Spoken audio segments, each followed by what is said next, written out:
Woo! What's going on, guys? What's the word today? Messing up with this, man. Messing up with this little microphone here. You guys hear me? What's going on, One Pride? Can you hear me, buddy? Does Mark watch David Dobrik? Nah, not really, man. I've seen the guy though. I've seen him. I actually saw him on an episode of SpongeBob. He hosted like some kind of birthday party for SpongeBob. My little girl watches SpongeBob, so he was like hosting it. I think I know who he is though. I don't know what he really does. He's a YouTuber, right?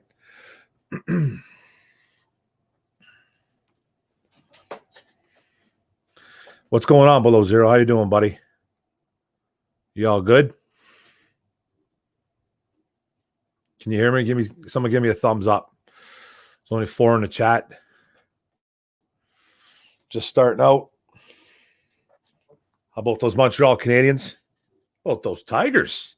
He has 18. He has 18 million. So yeah, man, he's the man.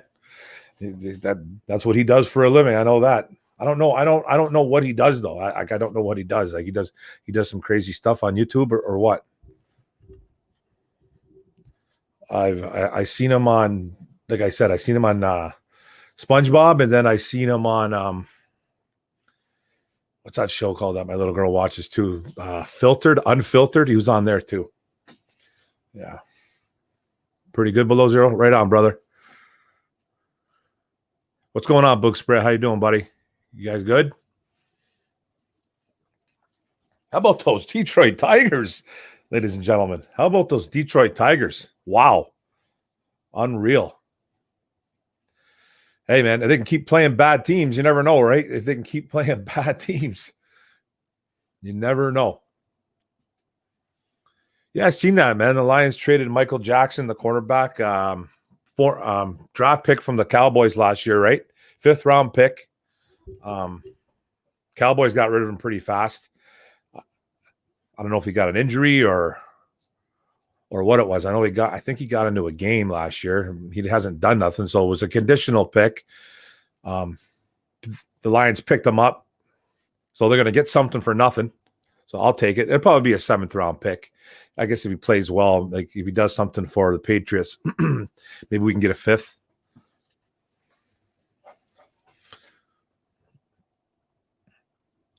Yeah, the Tigers are winning, man. The Tigers are winning. I'm shocked. Color me surprised, bro. Color me surprised because I don't know how they're doing it. They're hitting home runs, launching well, 3 games in a row, and we'll see what happens from here, man. They still got to get starting pitching. Bruins got a bad run. Now look out. Yeah. You lost game 1, right, Kenny? Was that today? Who'd you play again? Not the Bruins, right? No. It was the Bruins? Who'd you guys play today, man?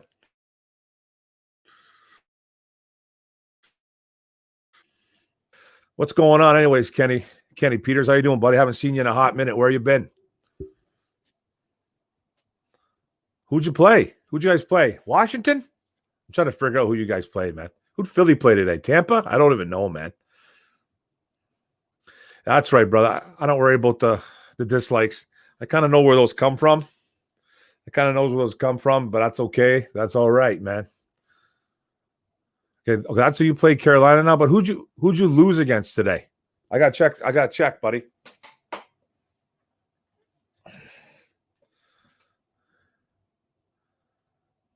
What's weird? The dislikes? No, man.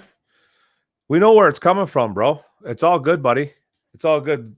The likes will overcome the dislikes. I don't even care. It's all good, man. You guys, man, support me, man. It's all I care about, guys. There's haters out there, man. There's guys that don't like us. There's guys that don't like our group, man. There's history. There's some bad history going on between a couple of the guys and another guy in another group, and F them. You know what I mean? I don't care about them. You know what I mean? That's who it was. That's who it was, the Capitals. So that means that you guys got Carolina now. That should be a good series, man. You know what? I want to talk about my hockey team, bro, but I'm getting flack from a buddy of mine because I'm not talking about my Canadians. But to be honest, man, I don't. I know a little bit about hockey, but I don't know enough about hockey to talk about it for like 10 minutes on a video. Like this is what my summary would be of the Montreal Canadiens winning against the Pittsburgh Penguins. This is my summary. You ready? Kenny Peters? Are you ready? You gotta give me a yeah.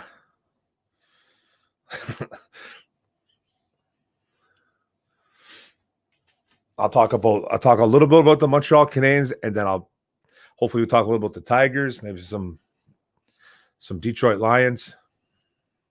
I'd like to talk about the Lions. Why not? Haven't been hearing too much about them, but that's okay. That's all right, man. Yeah, here it is, Kenny Peters. Here it is, Kenny Peters. This is my quick summary of the Montreal Canadiens beating the Pittsburgh Penguins, okay? Carey Price is a god, okay? Carey Price is a god. He kept them in that series, even though Pittsburgh never crazily outshot Montreal like I thought they would, but Price kept them in it, and Jeff Petrie stole 2 games, and he's a defenseman. And that's not how you're supposed to win hockey games, with just a defenseman. 2-game winners by a defenseman, by the way, for Montreal, eh? 2 games. And hey, I'll take it, but our forwards and centers need to step up. There. I can't talk about that for 10 minutes, man. You know what I mean? But why do they go after Mark just because he's part of us? You don't like Travis? Dude, it doesn't matter, dude. Just it doesn't matter. I'm part of the group, man. I'm part of the group, and it's fine. I ride or die with these guys, man, with ISN. I'm part of ISN. I go to war with these cats, man. You know what I mean? Like, these guys brought me in, man, and I'm cool with Micro Mike, Travis, Noble, TA. Noble is TA. The Dern, Antonio Hightower, Nomas. Nomas just came in on board. So it's all good, man. It's true, man. The goaltending does win cups. If you can ride a goalie, that's all good. But that's what's going to have to happen. That's what's going to have to happen. We're going to have to score goals, though. Bottom line, man. We're going to have to score goals. Carey Price is fine. I love the guy. But you got to score. You got to score goals. Price is not going to be able to do it every single game, which he's pretty much done. And then your defenseman can't be your leading goal scorer. Can't be your hero. You know what I mean? Like, it's not like Jeff Petrie, man, is a top 5 defenseman, top 10 offensive defenseman. He's a little bit more of an offensive defenseman, I would say, I guess. He's got a wicked shot, but man, you got to get guys, you got to get your forwards and your centers involved. Domi's been non-existent, apparently. So I don't know. I didn't really get to watch. I only watched one game because I was working. I'm on afternoons, man. I'm on afternoons. So I got to watch the first game. Petrie got the game winner on that one. We were up 2-0. Then we gave it up. We gave it up, and then Pittsburgh tied it up. Then we ended up winning. Petrie, I think, scored that game winner, and then we did it again. What's going on, Brandon Kenny? How you doing, bro? Hope you had a good Sunday yourself, man. You're all in for a Bruins win? Oh, hey, man. Hey, what are you going to do? You know what I mean? Maybe. I'd like to say Montreal is gonna beat you, man, but I'm still kind of in shock that the Habs beat Pittsburgh. I don't know what to say. It's amazing that we beat them. Like I said, goaltending wins, or you said goaltending wins, man, and it's just crazy, man. It's a little nutty, man, how a team like Montreal can do that, but it's good. I'm happy for the Habs, man.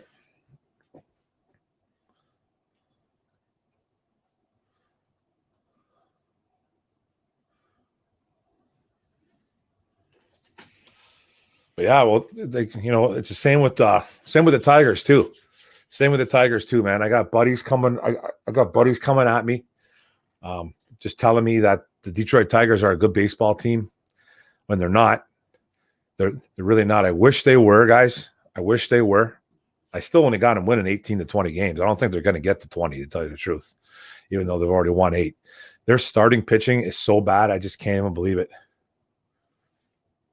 Big game tonight, Game 5, Leafs. I know. What time's that start? 8 o'clock? Yeah, this might be – I might cut this after about an hour and a half. I had 2.5 hours last Sunday, brother. Oh, yeah. Wow, the background looks great. It does, baby? It does. The MVP suggested this and put all the stuff in the back for me. Look at it all, guys. Look at that stuff, man. What are you going to do? Look at that stuff. That's my baby. She took care of me. But it was better. It's better like this. Now Mickey Mouse isn't peeking over my back. Mickey Mouse and Minnie are sitting in a corner somewhere. You know what I mean? Now they're doing their own thing over there. Now I got nobody looking at me from the back. Just Sue creeping up on me. Just Sue, everything. It's awesome. Using different. I only have 2 spots, bro. One for my videos. I do at my bar. I got a tiny little bar. We have a tiny little bar in the corner over here, and it's perfect. I got a bunch of man cave stuff over there, and then my podcast and my solos. I do it in my little girl's toy room. So, but now it looks like it's a little bit. Now it looks like almost like a legit office. Look at that. Did a good job, baby. Cheers, Jorge. How's it doing, buddy? How you been? Can even see the sunflowers from here, babe. You can even see the sunflowers right in the window. Look at that. But anyways, like I was saying, man, come out with some question, guys. Ask away. But as of right now, the Tigers, man, they came out 3 games, beat the Pittsburgh Pirates. Pittsburgh Pirates have won 3 games all year. That team is tough to watch, man. That team's tough to watch. They're garbage, man. I'm just going to be straightforward. Okay? I'm just going to be straightforward about it, man. We're lucky to get wins like that. You know what I mean? But the Bats came alive. They beat up on bad pitching. And you know what I mean? It's just bad pitching, real bad pitching. And they had some timely hitting, though. They're hitting home runs somehow. This team's hitting a bunch of home runs, man. They're like top 7, top 8 in home runs, I think, now. They're destroying the baseball in that aspect, but they're still batting low. They're still got a low batting average. But their bullpen's keeping us in games, but their starting pitching's bad, and they're not hitting well as a ball club. But they're getting those home runs, man. I guess they could sneak to 30 wins. I don't know how they're going to. I don't think they're going to get to 20. So I don't know. How about those Tigers, baby? Yeah, winning 8-5. I don't know how. I feel like pinching myself. I don't even know how they won 8 games.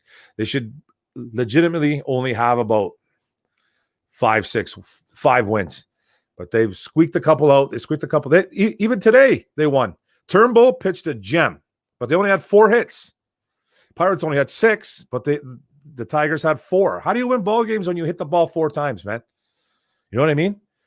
It takes an effort like Turnbull to pitch 6-7 innings of beautiful baseball, and he pitched a gem.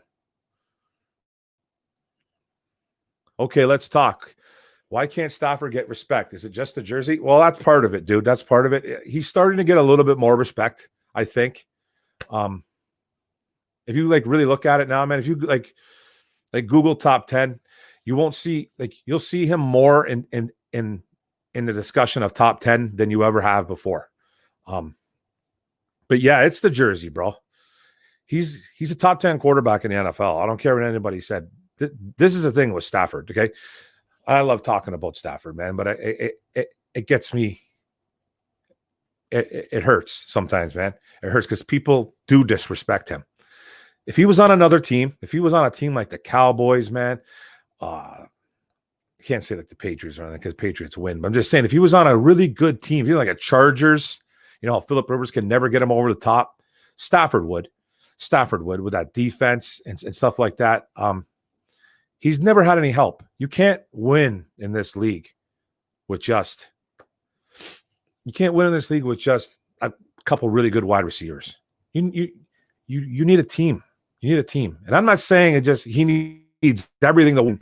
Just help him out a little more. Guy's never had a running game. 1 year in 11, 12 years. 1 year, 2014. But with Joique Bell and Reggie Bush.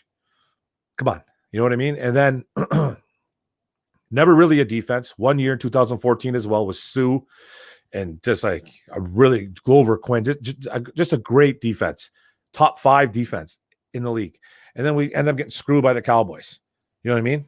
Like, and I hate being that guy that complains about the refs, man, but that's the reality of it.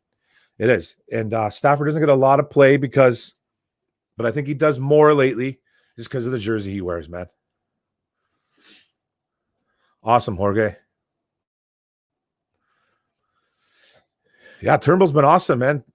3 great starts in a row. Got win number 2 today. That's 2 in a row for him. He really struggled last year as a rookie, man. Comes in, man. He seems like he's a whole different pitcher. I want to see him do it against a really good team, though. I want to see him do it against a really good team, and he's going to have a chance to in the next couple of weeks. Even Pat McAfee Pitt native hates them. Pirates have been bad since day one. Yeah, the Pirates are bad, bro. It's a really bad organization, man. It's a really bad organization. It's run really bad. Players don't want to play there. For the Pirates, anyways. They've been terrible for years, man. They've been bad for a long, long, long time. You'll bet on them to make the playoffs? I'll bet you, bro. I'll bet you they won't. I bet you they won't. It's like a fun bet, dude. We'll do something. We'll wear our jerseys. I don't know. I don't know what teams you like. I'm sure you're all Detroit, but I'll bet you, buddy. PayPal, bro. Pirates are like the Bengals. Why win if we still make money? That's a philosophy with them. Yeah, I know, man. Well, we got that kind of knock on us too, though, Jorge, with the Lions. Why win if we're just going to make money? That was Ford's whole thing, I think. He just did it Ford owned the Lions, I think, strictly as a hobby. That's just my opinion, but maybe I'm wrong. But I think that's what he's done. And unfortunately, I don't think Martha did it, but she's too old to run a team, so she had to finally give her team away. She had to finally give it to her daughter. So hopefully Sheila cares about winning, man. I just hope they do. The Pirates and Bengals don't sell out games. What you talking about? I don't. Yeah, the Bengals probably do. No football, man. In America, man, everybody goes no matter how bad theirs are. Ford Field is a sellout every week, and we're nothing. But I don't know too much about baseball's different, man. Baseball's different. Baseball's dying. It's dying, and it's supposed to be America's pastime. I don't know, man. Stafford has gotten the short end of the stick for the Lions for sure. Yeah, he's in the Sanders Calvin class. No help. Yeah. Good teams, though, dude. Some teams. Barry had in the from like 91 to 93, 94, something around there. He had probably 2 teams that probably should have at least went to the Super Bowl. 2 teams at least went to the Super Bowl. He had a little bit of help, man. It was a short window, like maybe 2-3 years, but he had some help a little bit. Calvin never had any help. Nate Burleson, that was a help. Kevin Jones, like I don't think it was Kevin Jones that played with Calvin, but nothing really. Calvin had a little bit of he had a defense in 2014, but all in all, you're right, man. Not much help for Calvin defensively, anyways. And a running game that never existed. So that sucked. Habs and Wolverines suck. What's going on, West Branch Ball? How about those Habs, baby? How about those Habs? How do you feel? I guess we're not getting the Lafreniere, though. It's okay. One Pride Nation, the business are about 50 million profit. Good business if you don't care to make more. Why change? Also, it has nothing to do with selling out games. Yeah, you're right, man.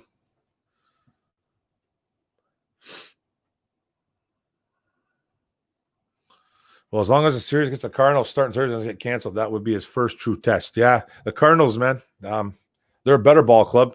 They'd be the best one to gauge them a little bit on the early season. Hard to believe, man, that we're already like 13, 14 games in, man. 15, yeah, unreal, man. It's unbelievable.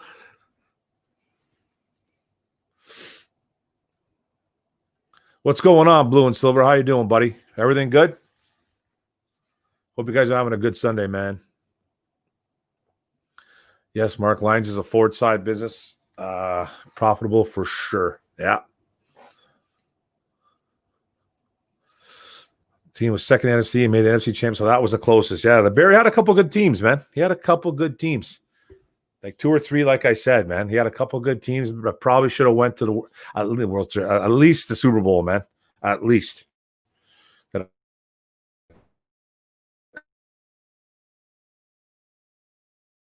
couple good teams.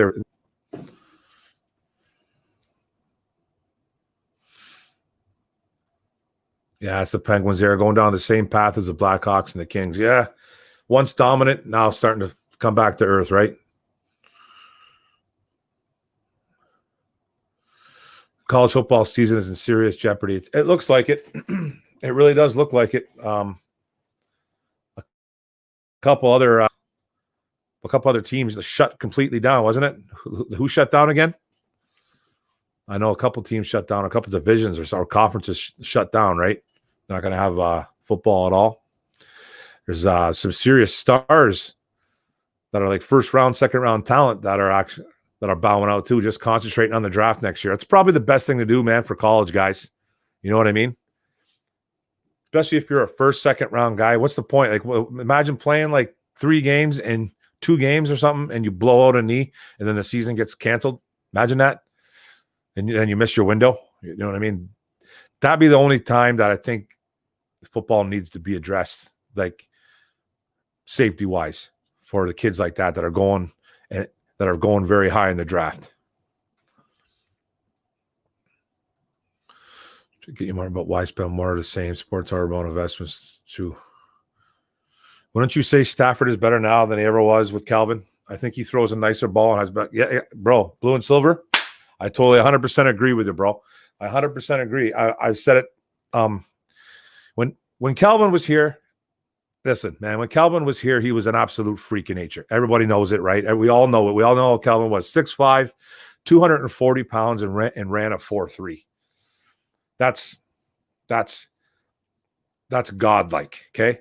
And then as a quarterback, you see a guy like that, okay? You got your weapons and you got Calvin. You see a monster out there. You lock on him. I don't care if you're Peyton Manning. I don't care if you're Peyton Manning. You're looking for Calvin Johnson. And I think that, and I'm not going to say that Calvin was a detriment to Stafford. He was like a thorn in his side, because he wasn't. He wasn't. But it's like, you got to get that guy the ball, man. You got to get him the ball, because he's going to guarantee you to get in the end zone. And Calvin lived in the end zone. He lived in the end zone, man. He scored a whole bunch of touchdowns, man. Whole bunch. And Stafford would throw him the ball with 3 guys on him at times. More sometimes. He just would chuck it up in the air, and Calvin will go get it with 4 guys draped on him. Unreal. So it's like, when Calvin left, he became a more complete quarterback.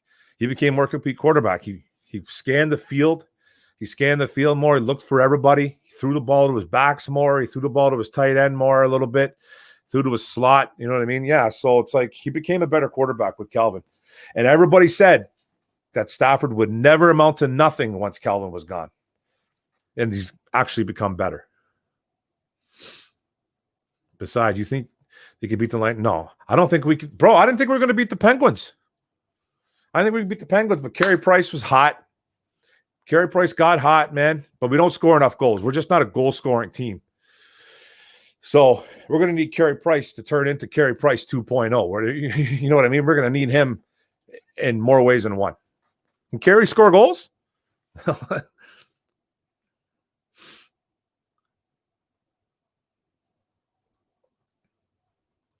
Big Ten's ready to pull the plug on the college football season? Probably, man.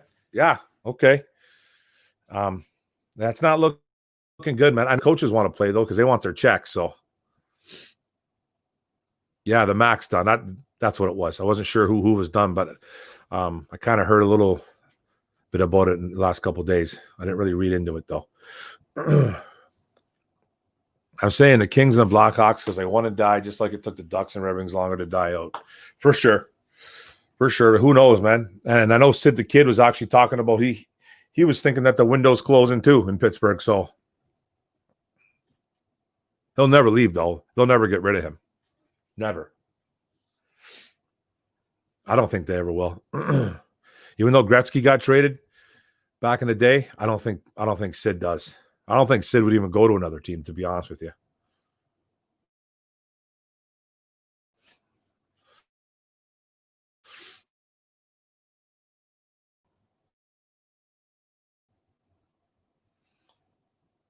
Yeah. Here, UCLA, USC are in trouble with many COVID cases with football players because they just did not take care of business in their frat houses, young and dumb. Yeah, stupid, man.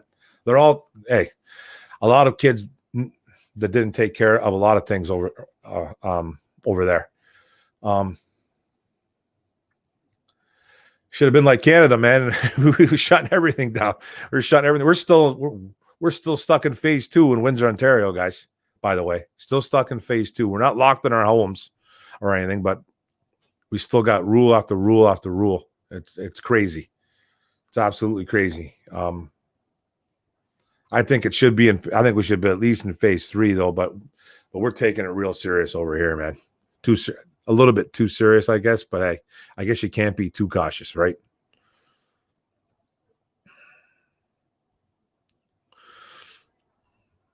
Since we added Julian Okwara, do you think that will make Romeo Okwara step it up to another level? That's a good question, Brandon. Julian Okwara is coming, so I think he's better than his brother. Even though I think Romeo is a pretty good football player, I think Julian's a little more versatile. But I think Romeo can step it up to another level for sure. I heard those two working out together. They're working hard, so Romeo needs. I think he's still a little bit banged up. He's on that non-football related injury list, so he can come off at any time. But I think he can step it up. I like it that they're working out together. They're boys. They're two brothers that really get along. Apparently, too. They're all both families, so which is really good. Yeah, I definitely think Romeo can step it up. These guys should have a competition on who can get more sacks, man. That'd be awesome. You know what I mean? I'm sure that's in the works already. I'm sure they got the checkbooks out and about for those, man. Basically, the Blackhawks and the Kings crashed after they won the cup. Well, the Ducks and Red Wings still had chances to win another cup. Yeah, that's true. Yeah, Gretzky's played for a few teams, man. Gretzky played for the Oilers, Kings, Blues, and Rangers, and everyone. And there's an old saying goes, "Hey, if Gretzky can get traded, that's a saying, eh? In the sports world, if Gretzky can get traded, anybody can." So, I'm not avoiding your Vikings, bro.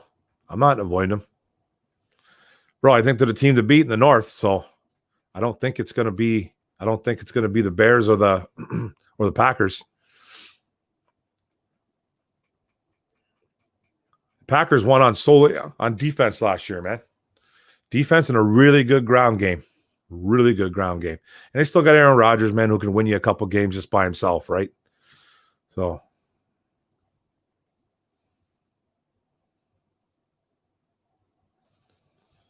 Well, yeah, for sure, man. Stafford's style of play would be great with the Chargers. But saying he should be not saying he should be for sure. No. Oh no, I totally get it, man. Just saying with Stafford, man, he gets no respect in Detroit. You guys know that. And it's because of the jersey he wears, and it's just deserved. We haven't won anything. We haven't won anything in a long time, guys. in the 50s, man. 1957, and it wasn't even a Super Bowl, or 58, whatever it was. And when you don't win, it's just no good. You know what I mean? When you don't win, it's terrible.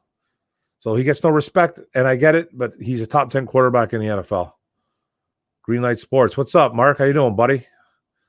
Never seen you. I don't think I've seen you in the chat before. Welcome to the chat, bro. Thanks for joining up.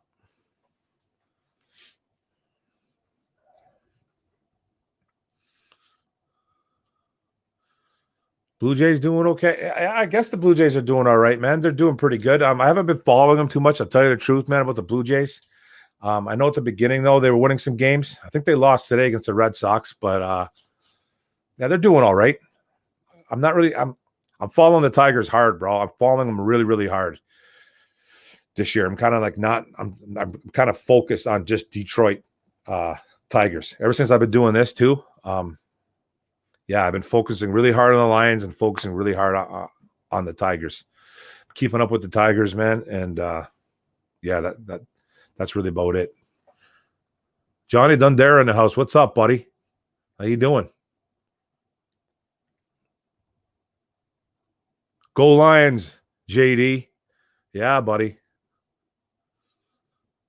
Will Stafford play for another team? That's a question, right? Wow. Unfortunately, you know what? I'm going to say he will. It almost seems like a Dallas. What's it called? Reuniting in Dallas. I sense it. There's a reason why Jerry Jones won't sign Dak Prescott to a multi-year deal. It's almost like, because I know he's in love with Stafford. I know that. And it's almost like I can get 2 more years, a year, maybe even a year or 2. But it's just not, for the Lions to get rid of Stafford, it's not feasible. It's not feasible. It makes no sense from a money perspective. But I almost feel he's going to go to a new team. But it's going to be a team that Stafford chooses. It's not going to be one of those, hey, I'm going to go anywhere. It's going to be a team that he chooses. So, for some reason, man, I have a feeling it could be like Dallas next year or 2 years. The Dallas they got Dak on a 1-year franchise deal, and I don't think they want Dalton as their guy. So, who knows? But I'm going to say he plays for another team. I'm going to say he does. And if it's going to be, it's going to be in 3 years, though. And that puts Stafford at about 34, 35. And it will definitely, let's see if his back holds up. If healthy, yes. Obviously, right? If healthy, yes. Unless the Lions win the Super Bowl, and hey, let's not get stupid. Let's not get silly. Yeah, man. One Pride Nation. Hey, guys, I got a Lions and Tigers YouTube channel called One Pride Nation. I have 116 subs right now, and I'm trying to get to 117 by the end of the day. Can someone make that happen, please? Subscribe to this guy, man. He's good. He's putting out quality content every day. He's good, man. He's good stuff. He's good people. He knows his stuff. Mark with the series. Yeah, I'm going to do the series recap. I'll probably have it up tomorrow. I'm doing my notes as of I've been doing some notes on it. So, yeah, I'll have that up tomorrow. One Pride. Every series I'm gonna try to do so.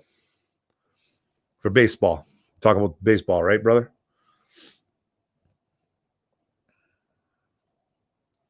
This is an interesting question. Jim Caldwell got a clean bill of health after trying to be assistant head coach in Miami a year ago. Would you like Jim Caldwell back with the Lions? Hey, I wasn't really totally against Jim Caldwell. It's just that with Jim, he could never. Okay, Patricia doesn't win. He's not winning. Okay, I get it. But with Jim Caldwell, he never could win the big, important games. He can never get him over the hump. And with Jim and with Caldwell, he always looked like a deer in headlights, man. He always looked like a deer in headlights. Lost. Just like did not know what was going on during games. Horrible clock management guy. Didn't know when to do certain things on the field. Didn't know when to throw the flag. He just seemed like a coach that he's a good players coach. Players loved him.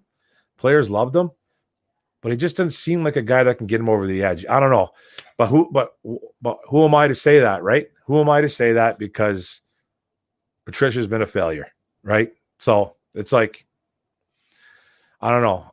I'd like them to go in a different route, but I wouldn't like, but it'd be like the old, like, oh my God, you're coming back to Caldwell. Like, it just wouldn't make any sense. You know what I mean? It just wouldn't make any sense. And people would just be laughing at it and just, I don't know, bro. I'd like him to go to a different route. I don't want Caldwell back, to tell you the truth. I don't, man.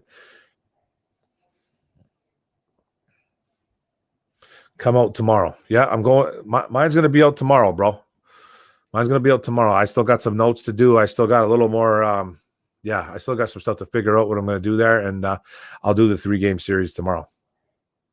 So I know you do yours, so whatever, man. Doesn't matter. Stafford, yeah. Yeah, it's not a good idea to get rid of Stafford, right? It's not a good idea. It's not a good idea at all. I think this year and next year. I think next year too, it's kind of high, isn't it? I have to look at his contract, but it's probably a big cap hit too. So it's not ideal. 2022, okay. Then we're talking, right? We're talking. Which could happen. Thanks, brother. Go Habs. Woo! Yeah, buddy. I'm in shock, bro. I'm in shock that they won. I'm not going to lie to you, buddy. I'm in shock that they won.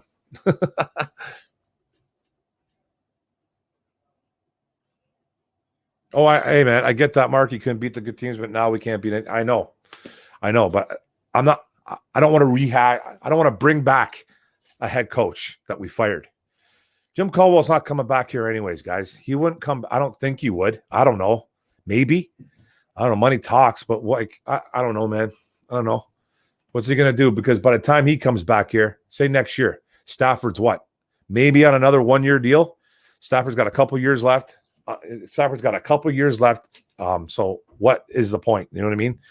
He's not going to come here to groom a rookie quarterback. I wouldn't think, but who knows, man?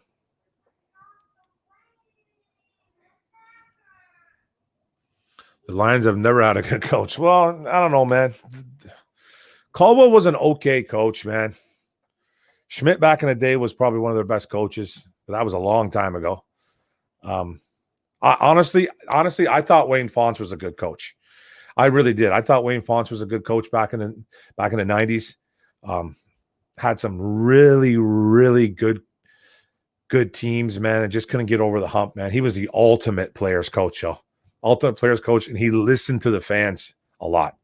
He did. He listened to the fans. He was like I think with Wayne, he just wanted to be loved, man. Wayne Fontes. He was just a guy. He was very emotional. He just, you know what I mean? He just liked to be liked. He just needed to be liked. He was like George Costanza of Seinfeld. Hated if somebody hated him. You know what I mean? Wanted to do everything that he could possibly do for the fans, you know? So he was just that guy. Ideal coach for the Lions? I don't got anybody in mind. The guy from maybe the one guy that I did like, I can't remember his name off the top of my head. The guy from San Francisco 49ers, the defensive coordinator, I think it is. The beast, dude. I think defensive coordinator. He's the D coordinator or the strength and conditioning coach. I think he's the D coordinator. He's from Michigan, I think. Someone will come up with his name. He's a guy. Seems like a pretty hyped up dude. But other than that, man, I don't really know, man. I don't really know. I'd have to really look at some coaches' names. Kenny Peters, aside from Mooch, landing a coach with fire. But just I think he's just way too nice. He's not nice, though. Or he's not a nice guy. I just think this is the thing. Okay, I'll address the first thing you said. Lions need a coach with fire. We had that. Remember Jim Schwartz? Do you remember Schwartz? He was a lunatic on the sidelines, guys. An absolute friggin' lunatic. But he was better as a defensive coordinator. He was just better as a defensive coordinator. We had that. Mooch was a guy that was fiery. Who's the guy with his fiery? Patricia. I don't think he's too nice. This is the thing with Patricia, and I've said this before on the One Pride on an OPP. I'm a people watcher, okay? Big time. I always have been. It's been working when I work my my way in the bars when I was a doorman. I people watch, okay? I'm a big people watcher. And sometimes I'll lock on, especially when I was at games, I would lock on to Patricia after the play. Obviously, I'd watch the play, lock on to Patricia, and I would watch that guy. He was a guy that would distance himself from his whole team, his coaches, his team, his players, everybody, and sit there with his arms crossed, disgusted, looking like he's the smartest guy in the room sometimes, looking like the guy like, oh my God, these guys can't do what I've been teaching these guys. Like, this is just disgusting. I'm going to distance myself from the team, and I'm going to pout. He seems like a pouter with Patricia. And I'm all for giving him another shot, but man, I think he needs to change a bit. And he's that guy who's a genius, and he is a genius, okay? He might not have it on the football field, but he is a genius. And those guys are kind of tough to work with. I work with a couple guys like that, and they're very awkward. They're super, super awkward people. They're unapproachable, a lot of them. And they're tough to talk to because they're very into themselves. They don't want to be bothered. They think that me and you having a conversation, I'm trying to talk with the guy that's super smart. He's annoyed because he's thinking he's better than you. That's what comes off to me when I see Matt Patricia. Like, I could be totally wrong, but he seems like that type of guy. He just seems like that type of guy that's too much into himself, man.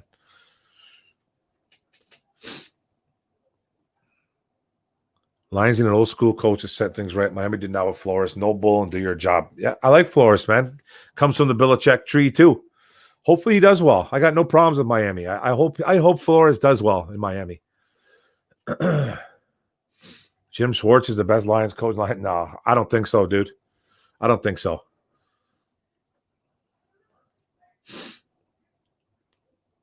I think Patricia will finally turn around this year. For me, it's playoff win or bust, though. And that's what I've been saying too, Blue and Silver. I totally agree with you. I totally agree. Yeah, for sure. It's playoff or bust, man. There's a lot of people that think that he's going to stay another year because of this COVID stuff. This COVID stuff is going to save his job. I don't think it is. True, Mark. Remember when he broke leg and stood on that podium like a band leader? Yeah, for sure, man. Totally remember. Hey, what's going on, Dr. Detroit? My boy, what's up, brother? Me and my boy been having going a little bit of back and forth lately, man, but it's all good, bro. We need Patricia to keep doing what he's doing. If we don't produce, you're out of here. He had some players who thought they would outlast him. We need our coaches to outlast players. I totally agree, man. I totally agree with you, bro. We need him to keep doing what he's doing. And yes, he got rid of some guys that a lot of people are like, oh my God, you can't get rid of these guys. But hey, he got rid of Snacks, who complained, came out of shape, came back his second year out of shape and complained about the system, and a system that he actually flourished in. And then he cried about it. Then he got rid of Slay, another guy that was regressing, in my opinion, as a cornerback who was looking for top two money, top number one money, whatever. And he was regressing, getting hurt, not playing up to standards, all that, regressing, same thing.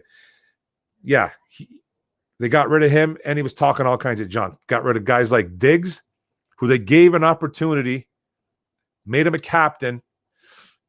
He ends up getting hurt, talking junk, running his mouth, so they got rid of him too. He was becoming a cancer in the locker room, and they got rid of him. He was not going along with Patricia. Get rid of guys like that. I totally agree, bro. What's good, Devin99? All that rah, don't get it. Yeah, it was Schwartz. Like, I never got it either. He just ran. He just was a lunatic on the sidelines. I wasn't all about it. I didn't mind Jim Schwartz. I really didn't. But when people say that they want this, like, because Stafford gets this thing. Stafford gets this knock, guys. People knock on Stafford because of the same thing. Stafford, you don't see too much emotion from Stafford. And fans, in quotations, they get upset about it. They want to see a guy like Phillip Rivers, who literally runs his mouth and goes absolutely bananas on the sideline. Come on. Come on. You don't have to be like that.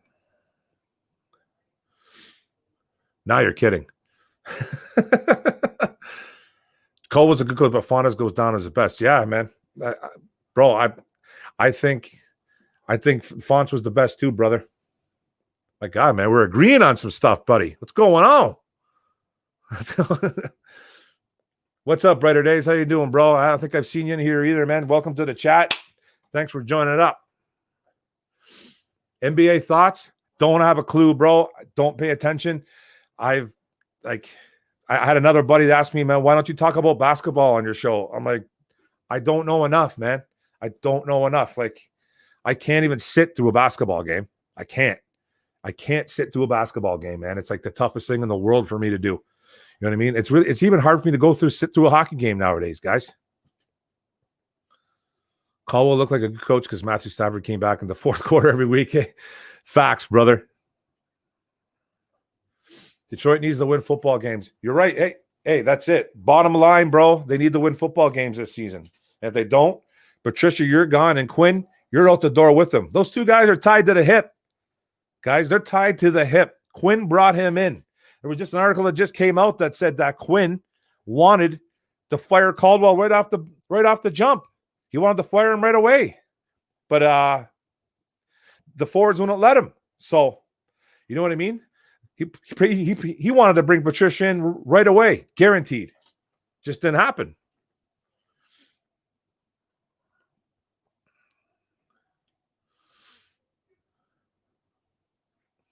Hey, what's going on, Steve-O? How you doing, buddy? Q Diggs forgot how to wrap up and talk. And you know the thing about Diggs, guys, is that a lot of people, when he got released, people acted like we just released Ronnie Lott or Ed Reed. You know what I mean? Just because he made a couple interceptions that were literally thrown into his hands. You know what I mean? The guy literally forgot how to wrap up and tackle. He was always in a wrong spot at crucial moments. He wasn't a very good football player, guys. He made a couple splash plays that just weren't good enough. But people act like we got rid of like Ed Reed. Come on.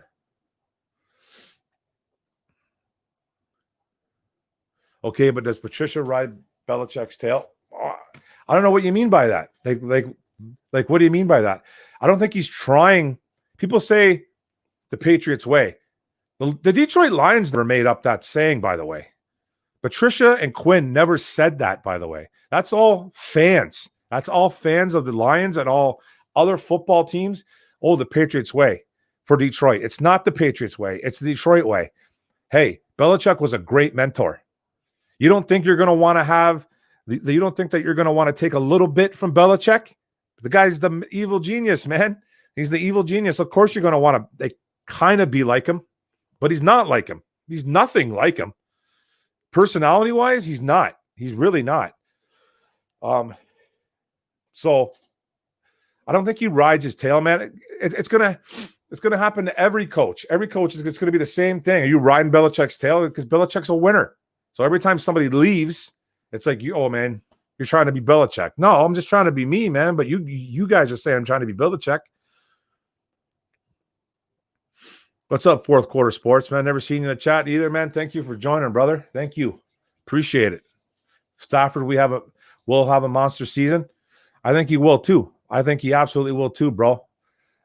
He was well on his way last year, even though at the time he exited, we only had 3 wins. He was on his way to 5,000 plus yards and 38 to 40 touchdowns. And that's with the defense that could not stop a high school team. 31st, 32nd rate defense in the league. My God, man. You know what I mean?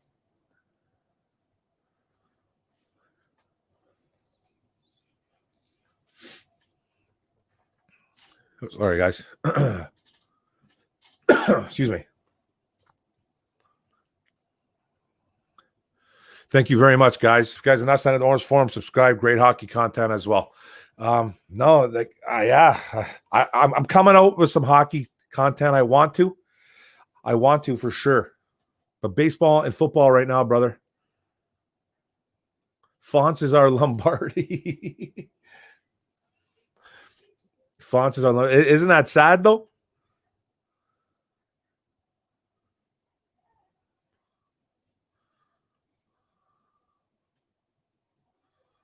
Detroit fans. This is a pretty good question. Detroit fans, what do you think about David Blau? Be honest and not what media says. You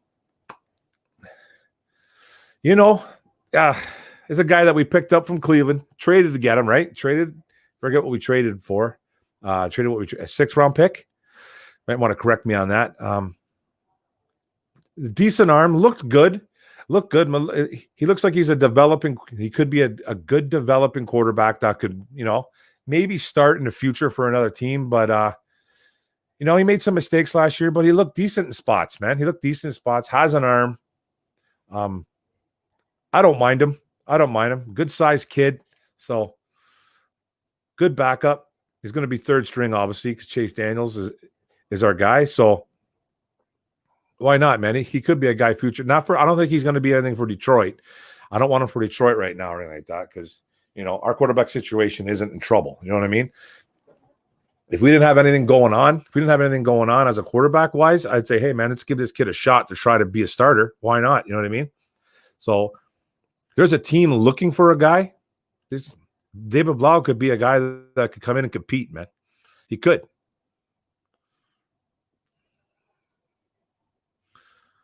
He would just show up in local bars and chill with fans.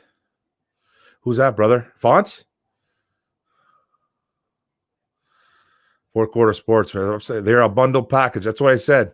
Quinn and Patricia, man. They're tied to the hip with the cinder block going right into the river, man. I'm telling you, man, those two guys are literally tied to the hip. For sure. They are, man. And if they don't win this year, I think they're both. And if they don't get to the playoffs and win a game, I think they're gone. But knowing how loyal the Fords are, Sheila might be different because we don't know. It's a new regime, even though it's the same name. She might be a little bit different in the way how she looks on success. Hopefully she is, because the Fords have been loyal to a fault. Look what they did with Millen. Millen should have been fired year one. He never even should have been hired, to tell you the truth. But yeah, they are absolutely tied to the hip. Bundle package, buddy. Totally. Ronnie Lott. I thought that. Oh, that's true, man. Everyone thought Quandre Diggs was Ronnie Lott. Seriously, man. I talk to Lions fans. I'm on a bunch of Lions groups on Facebook, and it's like people literally talk about Quandre Diggs, man, like he is Ed Reed or Ronnie Lott. Like he was some superstar, some massive superstar that we got rid of for peanuts. Well, I think we drafted him in the 6th, got rid of him for a 5th, I think, right? So it's not like you know what I mean? We lost nothing. We lost nothing when we got rid of Diggs. We actually got better, I think.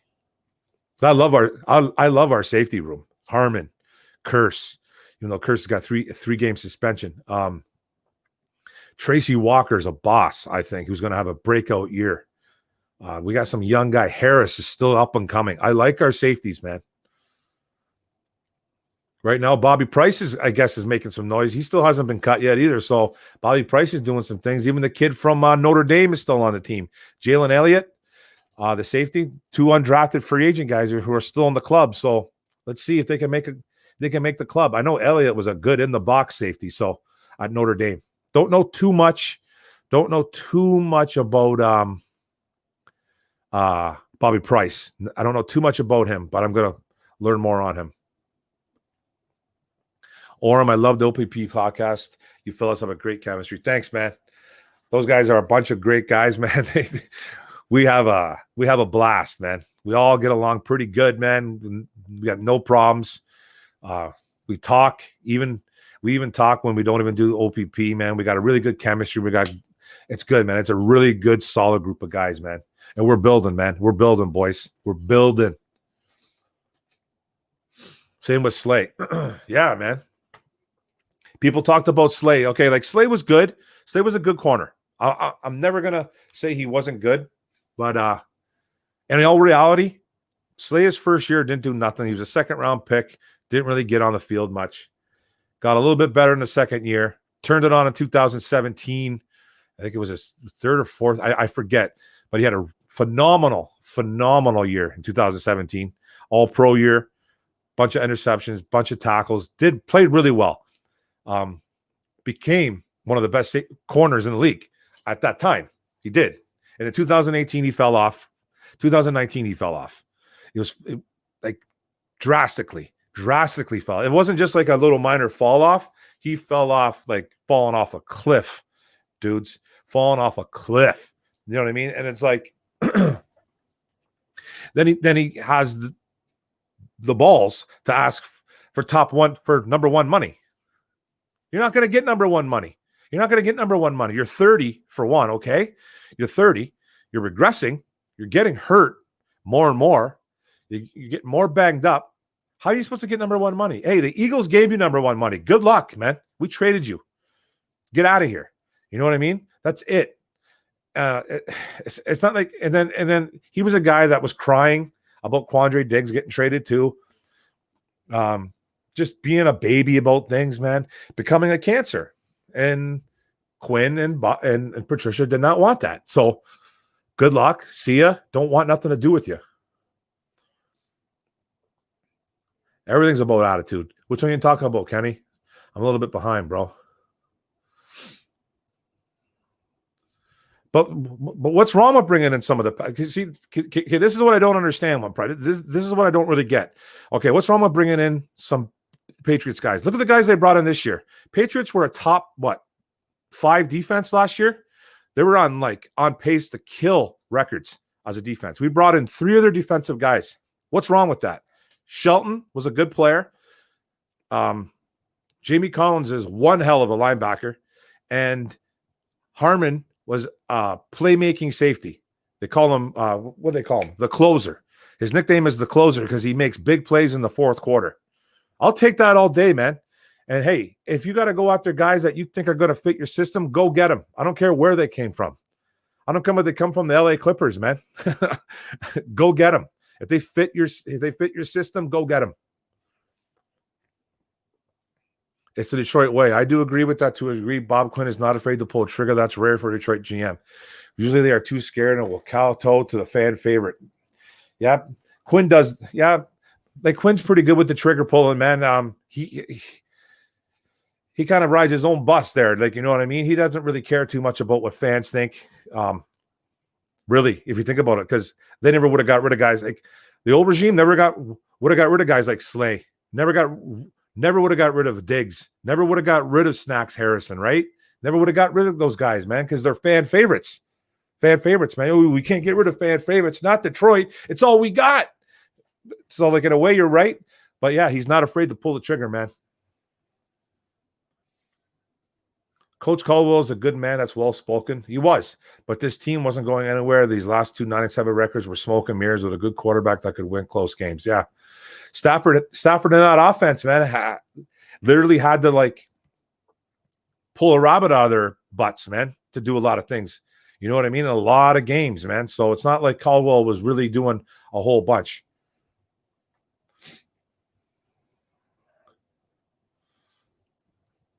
It's year 3 for Quinn and Patricia. Mark, what's your prediction for the Lions record? Well, fourth quarter sports. Good one, brother. 15 in the chat. By the way, guys, thank you very much, man. Awesome. Thank you for coming out. I like this question. I personally think they're going to win. I think they're going to go 9-7. Okay. I think they're going to go 9-7 if they stay healthy. They have to stay healthy. They got decimated by injuries last year, guys. Decimated. I've never seen anything like it. I've never really seen anything like it, man. They were missing so many players at one point. It was crazy. Man lost. I bet you they led the league last year in man lost, meaning players injured. So they can stay relatively healthy, most of the team healthy. And I know it's impossible, but if they can stay healthy, I think they can get 9 or 10 wins. I'm going to say 9-7 at best, 10-6 at worst, 7-9. You know what I mean? At worst, 7-9. At best, 10-6, and then 9-7. But I'm guessing 9 to 10 wins, and I think they can do it. And I think they can slip into the playoffs. I think the offense is loaded. The offense is absolutely loaded. Okay, it is absolutely loaded. You got the wide receivers, the running backs, the tight ends. You've revamped your O-line.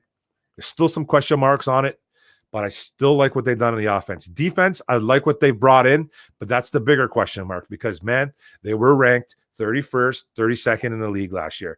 And to jump up, all I want them to do is to jump up to about 20. You know what I mean? 22. Just get better. Get a little bit better. I'm not expecting them to do crazy things in that defense, but I like what they've brought in. I like some of the leaders they brought, so I think they can get to 9 or 10 wins. Okay, Shatters, let's stop this Patriot way talk. Both Patricia and Flores have their different ways of doing things. If we're losing this team, fans think that way, then we will always be upset. Exactly, Jorge. And it's always going to be like that. Every group I'm in tries to say that we mock the Patriots. And you know what? Just because we're not trying to be the actual New England Patriots. There's nothing wrong with bringing in former Patriots, too.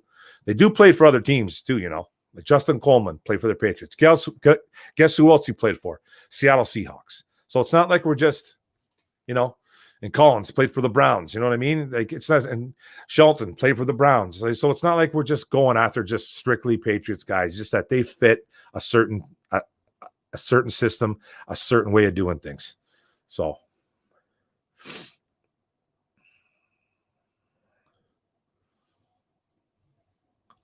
what about baseball, brother? I think I missed that one.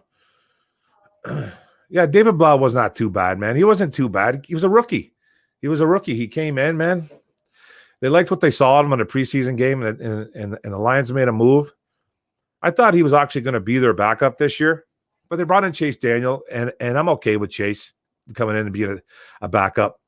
I don't really want him to play. I don't really want Blau to play anyways. Like, too, as well. But if it happens, it would happen. But, you know, we need Stafford, guys. I know Stafford was great last year, but I seem to be the only one with major worries about Darrell Bevel. He doesn't use the screen game or tight ends enough, and he constantly runs dive plays up the middle. I don't know if I can agree with you on that, brother. I think Darrell Bevel has been a godsend. I think he's been an absolute godsend, especially for Stafford. I think he was up. I think because he was using Hawkinson for the first few games, and Hawk got hurt. Then he kind of went away from the tight end system. But Bevel's been known to he likes using a fullback. He likes a fullback in his offense for some reason. I think it's a dying breed, but I think he's been a godsend to that offense, man. He's been a godsend to Stafford. So I don't know, man. I got no problems with Bevel, my man.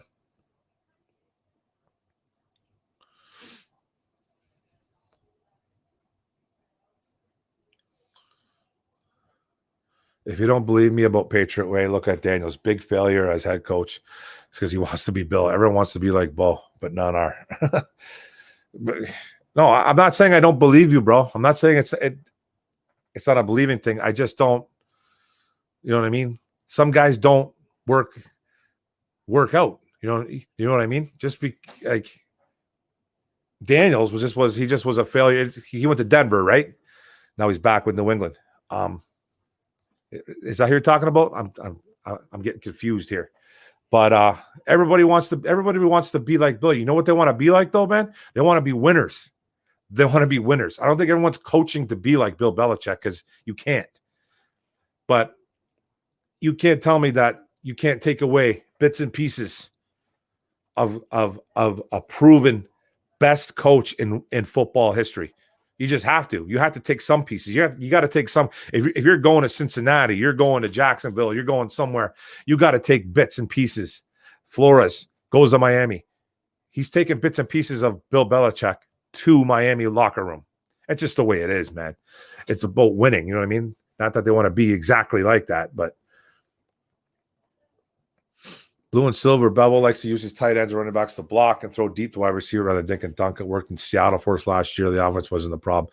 But hey, they dinked and dunk. Stafford dinks and dunks a lot, man. J.D. McKissick got some balls. J.D. McKissick, Carry-On caught some balls. You know what I mean?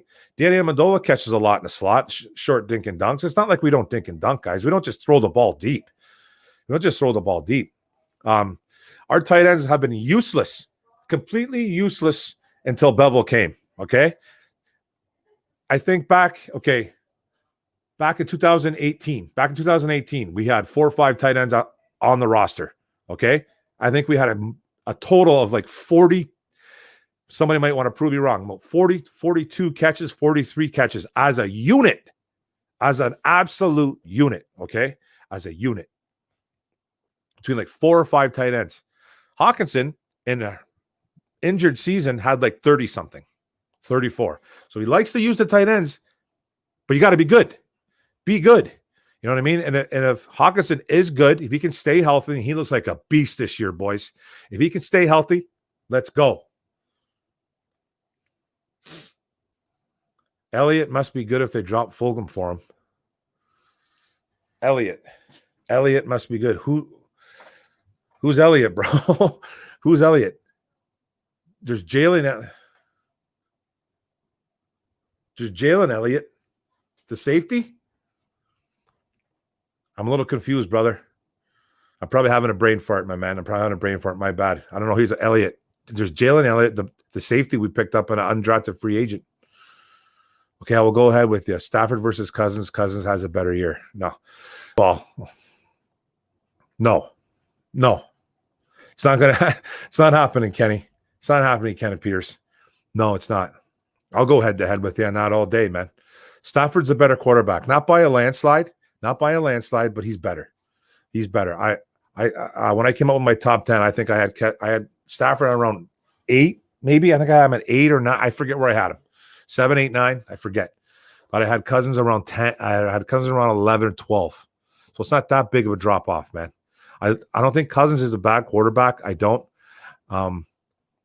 He's going to have a rookie He's going to have a rookie wide receiver with Thielen. Thielen's going to get doubled more this year. No more Diggs, by the way. No more Diggs.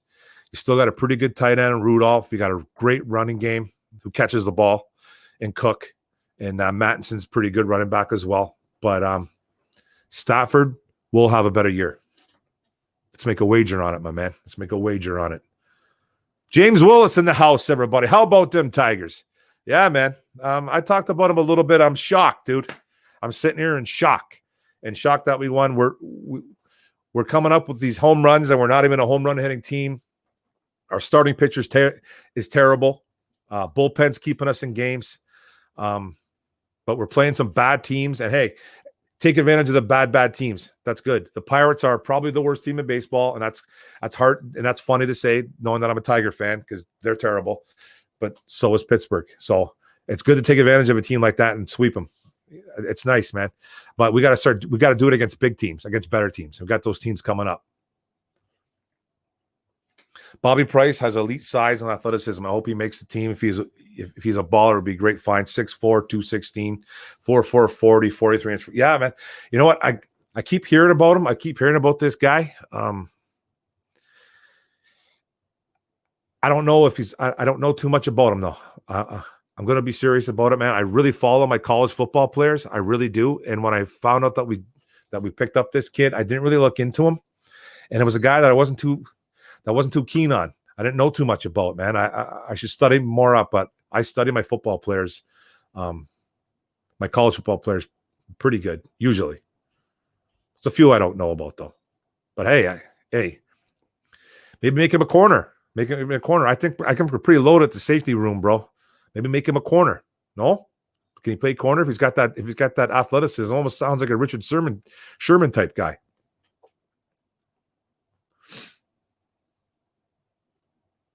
Mark, we need to realize you can't cover for 6 or 7 seconds of play. I don't blame him for what happened last year. I do. I blame him.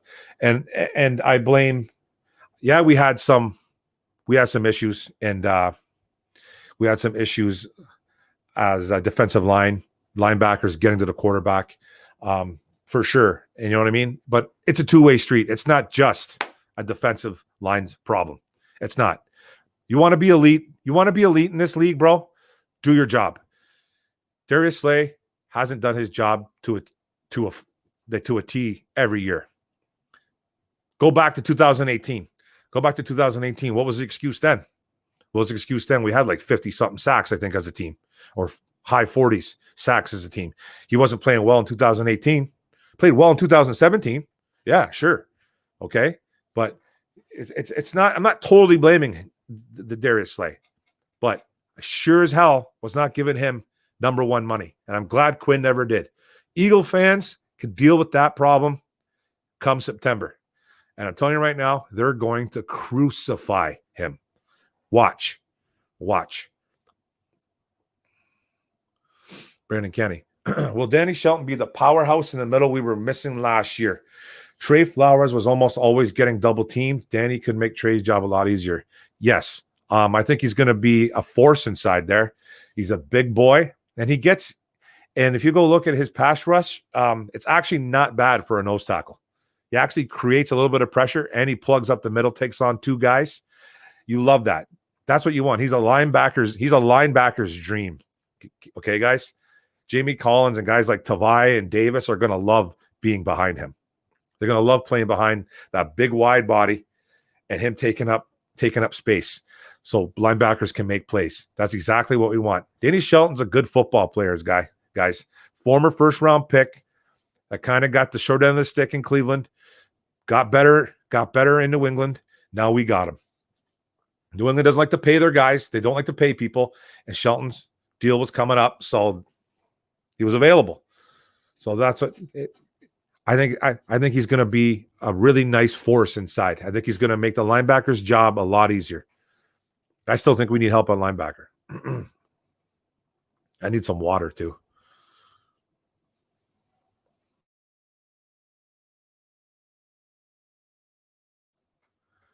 Excuse me, guys.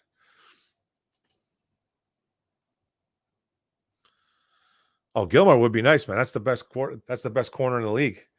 That's the best corner in the league, man. He'd be sweet in a Lions uniform, but it's just, yeah. What are we gonna do there? Thanks, brother. Seymour, we agree in the field, almost 100%. Great show. Thanks, buddy. It's all good between us, buddy. It's nothing but love, man. Nothing but love. Joseph Murdoch in the house. What's up, brother? How you doing? Just tuned in. How's things going? You're correct, both Slay. He's a cancer and wanted big money. Good for Philly. Yeah, hey, exactly. Good for Philly, man. Good for Philly. It's exactly what I'm saying.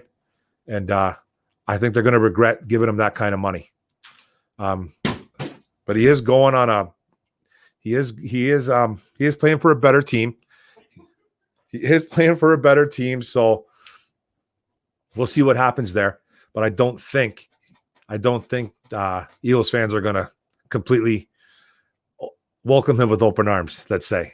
It's tough to play in Philadelphia, boys. It's tough to, man. They tried to kill Santa Claus. You guys remember that? They tried to pelt him with ice balls, man. They don't play in Philly, man. They don't play in Philly. We're not like – it's not like Detroit. It's not like Detroit. Detroit fans and Philly fans are two different breeds. Philly fans are lunatics. They're complete lunatics. And they'll kill you out there, man. They'll come after you. They'll come after you, man. They don't care. And once Slay gets burned by someone like Amari Cooper or even someone or just anybody and then starts wagging that finger around like he just like he made a play when he's already gotten burned for 6 yards, for 6 catches for 102 yards and a touchdown, and then he makes a stop finally and wags his finger. Philly fans are going to boo him relentlessly. I'm telling you right now. I can't wait for it to happen, guys. I really can't. Screw Darius Slay. And 9-7 makes the most sense to me. Harmon is going to be that coach in the secondary. Collins is the same. Shelton's going to do things, and they got these guys for cheap. Why not bring these guys in? Yeah, man. I think they pay a little bit of money to Collins, though. I think they paid a little bit of money to Collins, but you know what? I don't care. He's the best linebacker on the roster, and he's a top 12, top 15 linebacker in the league to me. On Pride Nation, it seems you hate the Patriots as much as I do. Familiar with the players. Golden. We just got Kyle Van Noy, and I'm very happy. Don't worry. Oh yeah. Yeah, Van Noy went to the Miami, right? I thought that was a guy that we never really got. We never gave a chance. I'm going 11-5 and healthy. Woo! Atta boy, Joseph Murdoch. I love it.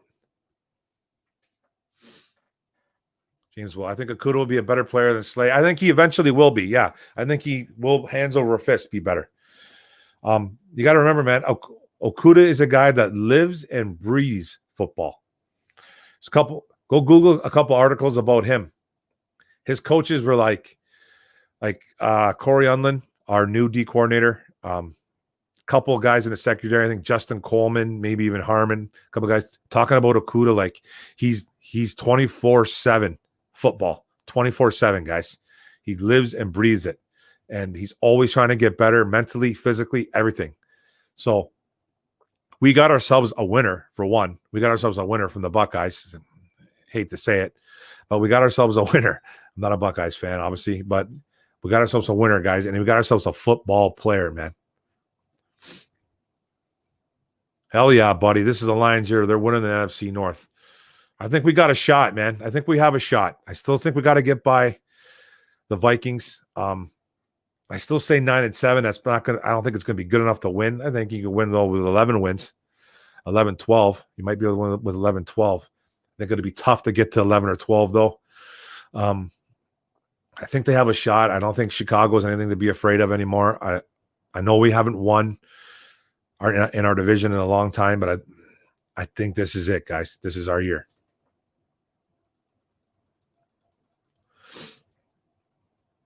Slay had probably best footwork I've ever seen. Yeah, man, it was good footwork. It was. He had some solid footwork, man. He just came out with a video too. I think it was on Instagram showing how fast he was, but whatever, man. Green Bay isn't sleeping. Nah. I think they're in trouble, man. I think Rodgers is going to bring that ship down as fast as he can. Something's going to happen there. I just got a feeling, man. They have not helped them at all, and I think it's going to show this year. Chicago's improved. I'm not sure what they've improved on. Bro. Like maybe I don't know. What up, Mark Oram? What's up, Pick Six Sports? How you doing, buddy? Thanks for coming into the chat, man. How you doing, bro? Every new coach brings in players they're familiar. Yeah, it's just that's the way of the beast, man. It's the nature of the beast. That's what you have to do.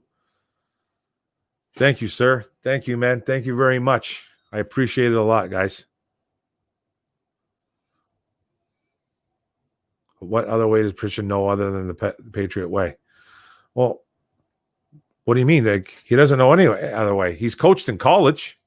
He coached in college he's, you know what I mean? He probably doesn't know any other way. A lot just because he's coming from the Patriots, bro, doesn't mean he's trying to completely mimic 100% Bill Belichick. Of course he's taking things away from Bill, like I said earlier, but he's a football coach. He's been coaching for like 15, 20 years, like maybe longer. So it's not just, he just doesn't know the Patriot way. You know what I mean? He's a football coach, man. You learn.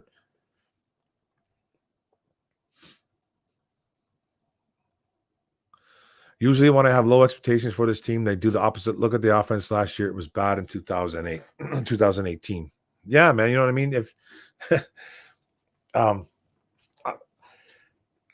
still going to stick with the 9-7. I'm still going to stick with the 9-7. I just think they're a better ball club all around.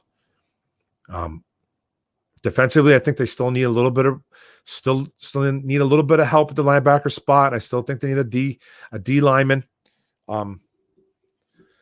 But they're getting better, guys. They're getting better. Joseph Murray. How much of an impact will Collins be for Jay Davis? How much of an impact will Shelton be for Romeo Okwara? I guess Collins and Davis are getting along like two peas in a pod right now. I guess they're like two best friends. Talking every day, hanging, like, you know what I mean? Doing what they got to do. I don't know if they're hanging out or anything like that, but there was an article that just came out. I have to read it, but I guess their chemistry right now, I guess they're talking every day, talking about football, talking about life, getting to know each other. I think those two are going to feed off each other, man. And I think Collins is going to make Davis a better football player.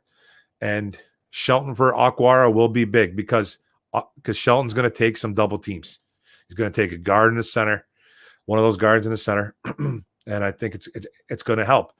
Flowers is going to need a lot of help. Flowers was, like you said, Flowers was our only really impactful D lineman last year. He needs a guy to take away some pressure. So he needs to not be double teamed every single play. You know what I mean? They need a guy that on the inside. Like they need a guy like Nick Williams too to come in. Don't sleep on Nick Williams, guys. Don't sleep on Nick Williams coming in on the inside and being that forcing the inside to create a pass rush. Okay. He's not going to be a starter or anything like that, man, but he's going to be a guy that's going to spell guys like Hand, maybe even Danny Shelton. He's going to come in. He's going to create pressure. He's more of a pass rush DT, so it's going to help guys like Trey Flowers. Yeah, my boy Gridiron Blitz in the house. What's up, buddy? How you doing? I seen the young punks came in with the thumbs down. They did. They got me. They got me, bro. It hurts right here. It's breaking my heart, bro. I don't know what to do, man. What's the remedy? What's the remedy, bro?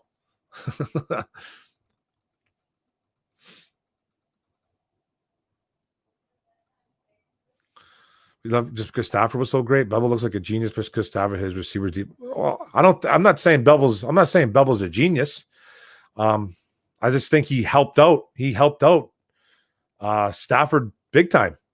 I think it's a good. I think it's a really good offense for Stafford. I think it's a solid offense, man.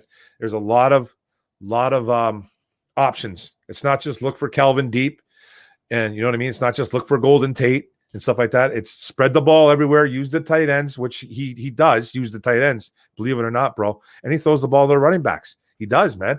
I just think it's a really good offense for Stafford, man. And I think Stafford was on his way to having a phenomenal year. The offense wasn't the problem, man. The offense was not the problem.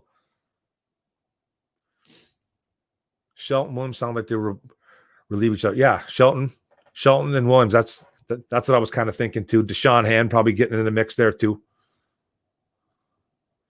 Yeah, because Belichick, yeah, man, he coached Bill Parcells under Bill Parcells, Kenny. You know what I mean? He took a little bit from Bill for sure, man. Hawkinson over the middle, I'm loving it. Yeah. Have you seen how jacked up he looks too, boys? Have you seen how jacked up he looks, Hawk? He's ready to rock. Rock with your Hawk. Oh, boys, that's it, man. That's it. Did you hear Mike Daniels signed with Cincinnati? No. What, to be a cheerleader? Good. You know what, Grid? Good. I'm glad we didn't give it. Hey, man. I was one of those guys last year, bro. I was one of those guys last year, man, that was walking around fired up that we got Mike Daniels in the house to be a $5 million cheerleader, man. You know what I mean? And good for Mike Daniels, man. I got nothing against him, but he came on this team and, man, he just $5 million to stand on the sidelines and do nothing. See ya, bro. See ya. Okay? See ya. Hopefully he does well with Cincy, man. Bell likes to spread it around, guys. He does. He spreads it around, but he does love to go deep, and I love that, man. We got the guys that can do it. Marvin Hall, Kenny Golladay, Jonesy. You know, even Amendola can run a deep route, man. Hawk can go long. We got a lot of guys that can run a deep route, guys.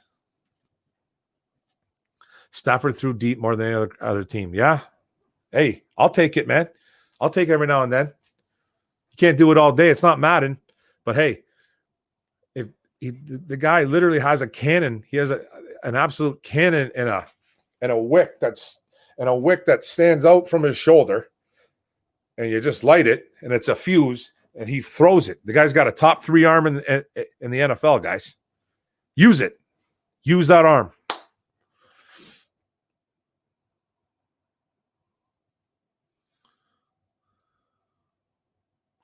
Give my boy Grid some love. Give my boy Grid some love.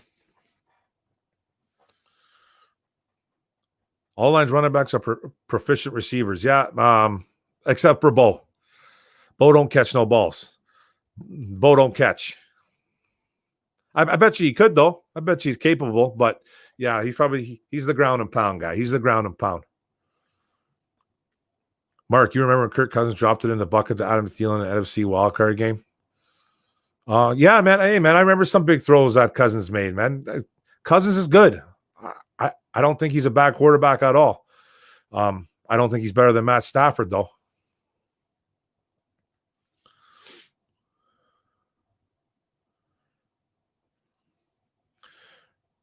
Hey, man. Hey, just like right out to pasture, buddy. Out to pasture. Yes, they keep the safety over a known wide receiver on Fulgham. Yeah, I wouldn't say that. I made a video about it. But I wouldn't say that Fulgham was a known wide receiver. I think they did give up too early on him, though. I think they did. They can probably. He might. I think he's going to get picked up by another team. Honestly, Fulgham, because he's a big body, but he's a six round pick. I was kind of a little bit worried about the direction that Quinn was going with this, because they obviously now they got 3 wide receivers that are off the roster: Allison, Fulgham, and Lacey. I thought Fulgham was maybe going to have a shot at the 5th wide receiving spot, just a shot. I thought Allison was going to win it. I'll be the first guy to say that. A lot of guys don't agree with me on that, but I thought he had a leg up on that as the 5th guy, unless Cephas has something else in mind. I love Cephas, by the way. So that's 3 guys gone. Now they got guys like Victor Bolden, Jeremy Davis, 2 special team guys, and Jamal Agnew, who's a converted DB. Now he's going to be an option at as the 5th guy. Him and Cephas. That's a little dangerous. I think it's a little dangerous. They're playing a little bit dangerous game there, but I really do like Cephas. He better be signing tomorrow. But we keep hearing Seattle. Him and Clay Matthews, but they haven't made. I don't think they can come up with a deal. Man, because it's been kind of quiet. I haven't heard anything lately. Detroit's got to swoop in and pay him, man. I really hope Belbert runs a lot of outside zone plays. Kerryon and Swift are great zone runners. Great zone runners, man. Guys that can just find holes. I love the way Swift runs. I know you guys probably know, man, but when you watch DeAndre Swift run, I'm not saying he's Barry or anything like that, or he kind of reminds me of Alvin Kamara. He gets really low to the ground and he finds his spots. And he goes. He's really good with that quick cut. He's a quick cutter. Really nice feet, really nice legs like tree trunks, by the way, guys, tree trunks. And he's a very good runner. He's gonna find those holes, man. I'm telling you. The Pirates, Pirates got beat up today in 3 games, brother. What's going on, Micro Mike? Detroit Lions Talk with Micro Mike. What's going on, buddy? How you doing, bro?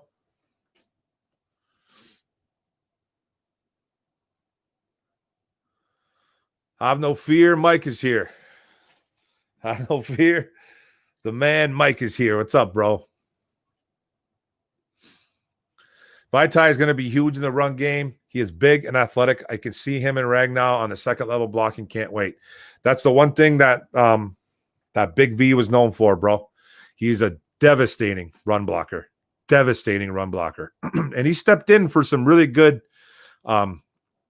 tackles over there in Philadelphia when he got the opportunity to, because of injuries, man. The one thing he does well, though, is that he plays the run.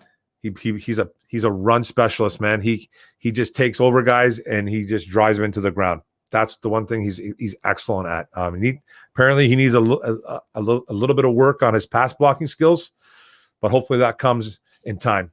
But I think with guys that's why they grabbed Stenberg too in the 4th round, who could get some playing time. Him and Big V blocking for Swift and Kerryon might be special, guys. I think the run game's finally upon us. There's something that we're going to finally do. I love it.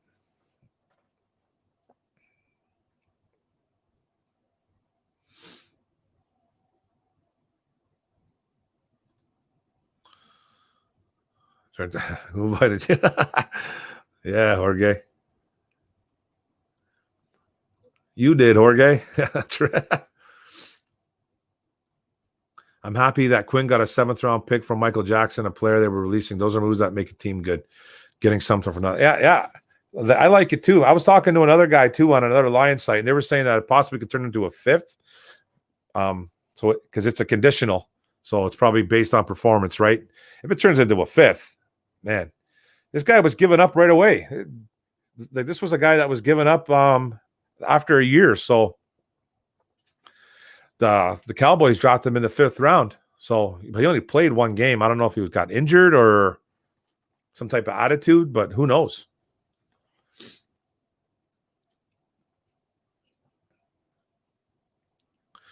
Mike, cheers, brother. Good day to you and all ISN. Thanks, brother. Watch Michael Jackson be all pro now. No, I don't know about that, man. Let's not get too carried away. All pro. Imagine, though. Imagine that. Hey, Mike, when is our ISN fantasy draft? We still doing it? We're still doing it, right? Is it the 30th? What is that, a Saturday or a Sunday? What is that? 30th of this month?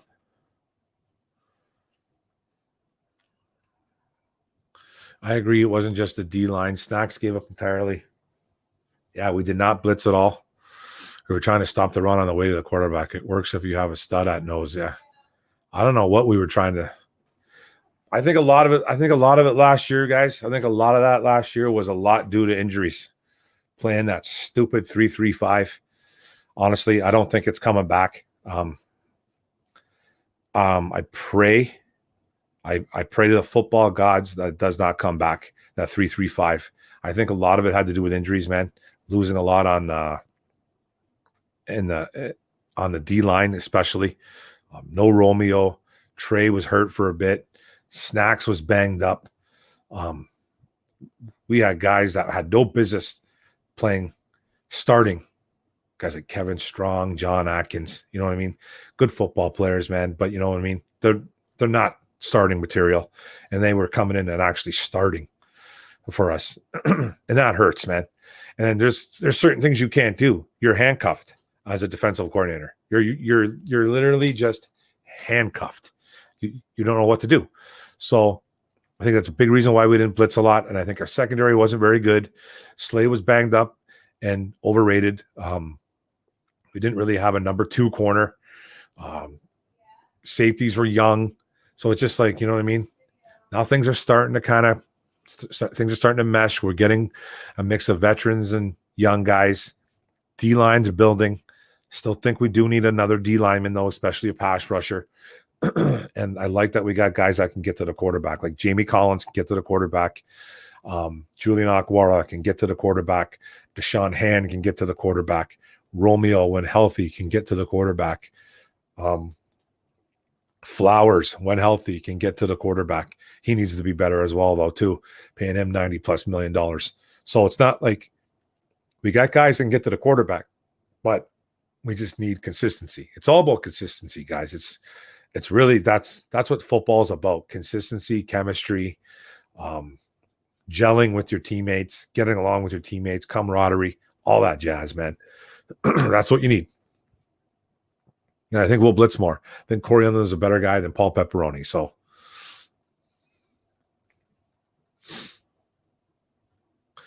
the 2 beefy pushes on the end. Snacks screwed us, and Patricia started calling vanilla. Yeah, he did, man.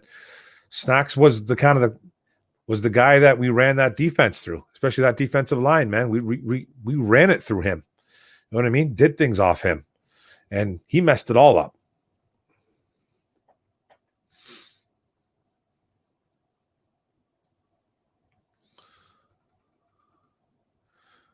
Oh, the Philly fans do a lot more than boo, bro.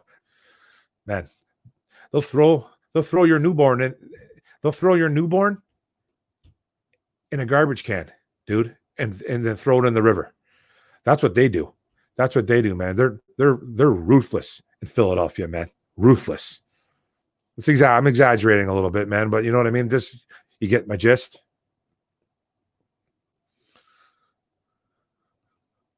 Exactly. We're basing too much on that experience. I say, watch occasionally to see what we are. Yeah, man. We almost beat the Super Bowl champs, man. Stafford went toe to toe with the best quarterback in the world. So that was fun. And that was the only game, I think, Was it the only game last year that Mahomes didn't throw a touchdown in? I think it was the only game, even though he threw for a ton of yards, but did not throw a touchdown.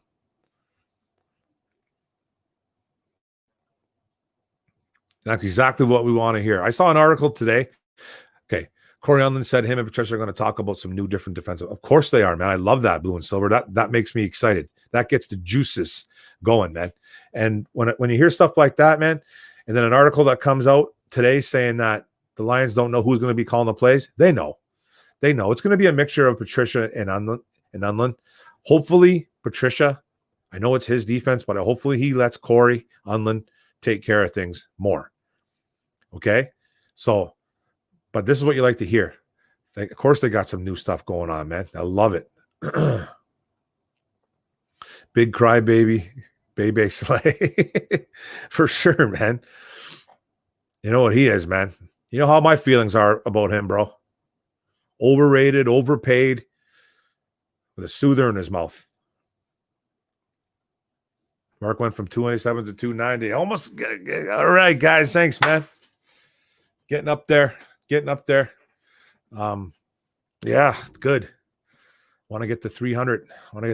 Man. I've been stuck. I'm getting a little bit better. Chase Daniels brought her to be coach's assistant to relay information to Stafford. This is what Bella brought up when talking about him. Well, Chase Daniels, hey, man, he's 34, 35 years old, been in the league, been on multiple different teams. It's one of those smart quarterbacks, came from a good system at Purdue, good college program for quarterbacks, smart kid. You know what I mean? So, yeah, I like it, man. I don't want to see him play. But if he needed to come in for a game or two, I could see him going one-on-one. I just don't want to see it consistently. We can't have Stafford go down. Just bottom line. We can't have him going down anyways. We will be seeing the Packers in NFC Championship game this year. Packers versus Lions on Ford Field. Woo! You better hope so, One Pride. Oh, that gets me all fired up, buddy. Yeah. Not Lambeau. No, Ford Field. Thank you, Dr. Detroit. Thank you, brother.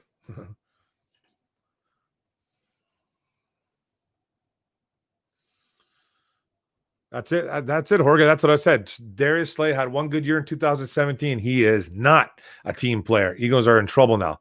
I think they are too, man. He obviously went to a better defense. Okay, let's all be serious about it. He did. But that was a team that was decimated on their secondary. They needed a corner. Okay, they needed a name. They went out and got him. Okay, they went out and got a name. But they went out and got a guy that's not a top 5 corner anymore. And he's definitely not a number 1 cornerback, number 1 money. Okay, he's not. So, Philly fans, be prepared. If there's any Philly fans anywhere that can hear this, anywhere one day that can hear this, good luck with your boy DS, man. Okay, because he's going to bring the BS.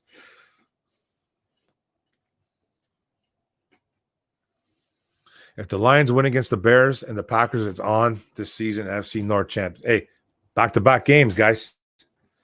Ford Field open up against the Bears, then going to Lambeau. If those aren't the 2 most important games ever, I don't know what is. Patricia has got to be constantly reminding these guys on who they're playing. They got to come out and they got to put their foot on Chicago's face. That's exactly what they have to do, guys.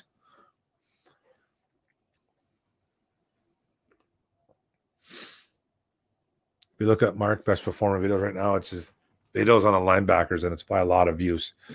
I love talking about my linebackers. The one thing I haven't really done too much, though, I haven't gone over my IDP yet for fantasy on defensive players, IDP, individual defensive players. So that will be coming out. I love talking defense, guys. I played the linebacker spot when I played football, so it's my favorite position. And believe it or not, I was a running back, but that's a whole other story. Collins is the first linebacker that JD has played with that is quality player. I think he really needs a partner he knows is going to have his back if he misses a play, for sure. Like I said, Steve-O, those guys they're gelling right now. They're absolutely gelling. They're talking every day. So you love hearing that. They're probably hanging out. You know what I mean? They're probably hanging out. Training camp, you know what I mean? They're gonna be boys. They're gonna feed off each other, man. They gotta be sponges. So, and JD can learn a ton off a guy like Jamie Collins. A ton. That's right, boys. Smash that like button, folks, and subscribe while you're here, man. Don't forget, man. Yeah, hit the subscribe button, smash the like, notifications, pump out the all, hit that all bell, and I'll try to get the content out as fast as I can. I'm trying to do content at least a couple videos a week. A little bit slow here and there. I would have had one out on baseball, but the Cardinals got delayed because 7 of them caught COVID, so I didn't have a baseball one out. And football is going to start coming more and more and more. I've been putting out a couple football ones out lately. But yeah, man, they're going to come, boys. They're coming.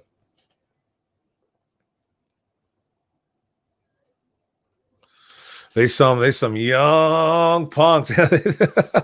Yeah, man, those dislikes are coming. Whatever, bro. Screw those guys, man. I don't care. I don't care about those dudes.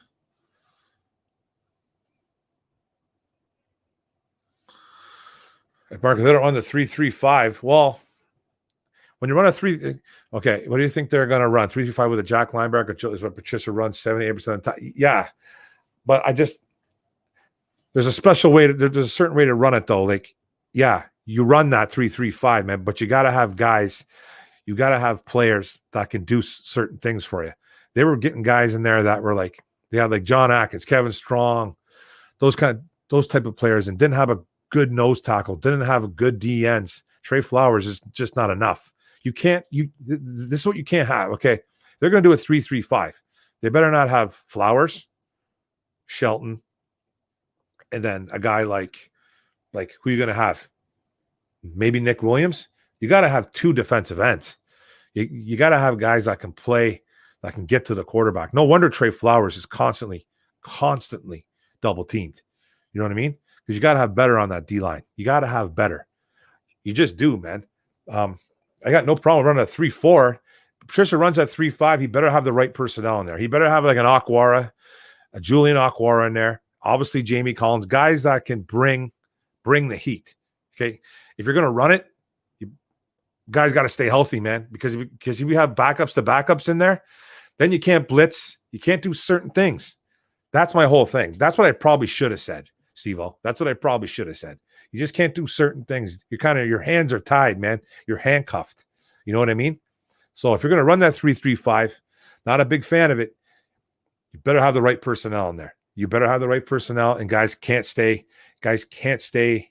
hurt. They can't be hurt. They have to be healthy. Then like I said, you're handcuffed, man. Then you got guys not coming in. You can't blitz because your secondary is going to get torched. You can't play the run as well. It's everything, man, because your linebackers aren't good enough. So it's just, you got to have the right personnel in there, guys. That's what scares me about that 3-3-5. It does, because I think it really handcuffs you. And we even seen it, man, with the Patriots when Patricia was there too in his last days, man. He was letting up a lot of points and a lot of yards against teams, even when they were winning. You know what I mean? Even when they were winning, he was still giving up tons of yards and a lot of points. So if they're going to run that, man, I hope they got the right personnel, man. I don't like that defense. I don't. I really don't. Brett Coleman has Hockenson breaking out as a top 5 tight end this year. Hey, man, I think they're going to run the offense really well with a really well-oiled machine like Hockenson. I think he's going to be the X factor. I think he's going to be the X factor in that team. He's going to take away a lot of things like from a defense. Like he's going to make guys on the defense. He's going to make linebackers worry about. He's going to get guys out, and then you just slip in a wide receiver there or a running back. Is going to be a lot of dink and dunk. Hawkinson's going to be the X factor in that offense, I think, this year, guys. Because he can run deep routes too. The good route runner, strong, and he looks like a beast this year, guys.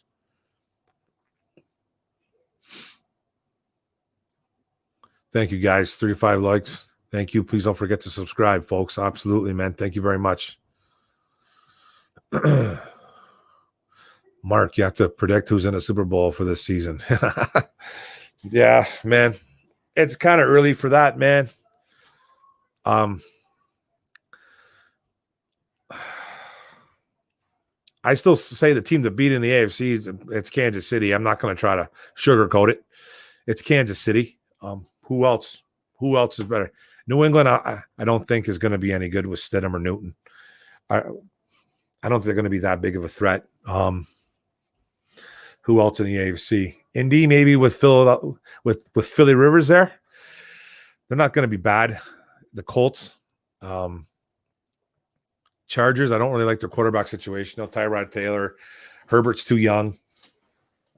It's got to be KC. It's got to be KC in the AFC. And then in the NFC, it's got to be, I don't want to say a rematch, but I'll say Seattle. I don't think it's going to be Green Bay. I don't think it's going to be the Vikings. I don't think it's going to be the Saints. I don't think it's going to be any of those teams. It could be the Saints. It could be the Saints, but I'll say Seattle. Seattle and Kansas City. Seattle and Kansas City, buddy. With KC for the win again. Back to back. I just don't see anybody beating them right now.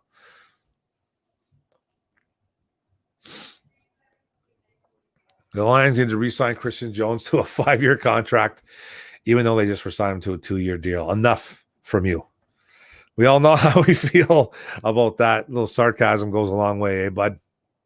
That's Micro Mike's favorite player, by the way.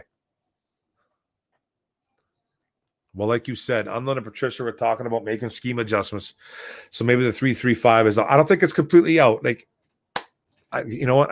I kind of have to, I'm backtracking a little bit on what I said. I don't think per se the 3-3-5 is just total junk. I just think the way they had it last year was because we were so decimated with injuries last year, guys, with that we had the wrong personnel in there. and it was because people were injured. So when you're injured, man, and you have a certain scheme that you want to run, you got players, there's certain things you can't do. You know, there's certain things you can't do. So running, I think that 3-3-5 is a dangerous. I think it's a really dangerous scheme. It's a really dangerous scheme because if one or two guys go down, then you're in a lot of trouble. So he has to. So Patricia has been on record saying that he's a guy that doesn't have a favorite scheme. But like some people point out, like I think it was Steve-O that pointed out. I think it was Steve-O. Yeah, Steve-O pointed out that Patricia likes to run the 3-3-5 70, 80% of the time. Okay, so it's probably his favorite scheme. He won't admit it, but he's been on record saying that he likes to switch it up. So I think you got to get two really good DNs. You got to get almost like another Trey Flowers and maybe another better, and that's Everson Griffin. You can get someone like that, man, make him the third guy. You're going to run three guys. I'd like to see Danny Shelton in the middle, Griffin, and then Flowers. And you mix in Hand, you mix in Nick Williams, you mix in Penasini, you mix in Jashawn Cornell if he gets on the team. You mix up those guys. And then you got Aquara as one of your linebackers, and then you got Collins as the other one, and then you got in the middle, you got Tavai and Davis to switch up, Reggie Ragland every now and then. It's going to be, you know what I mean? Just guys got to stay healthy. That's it.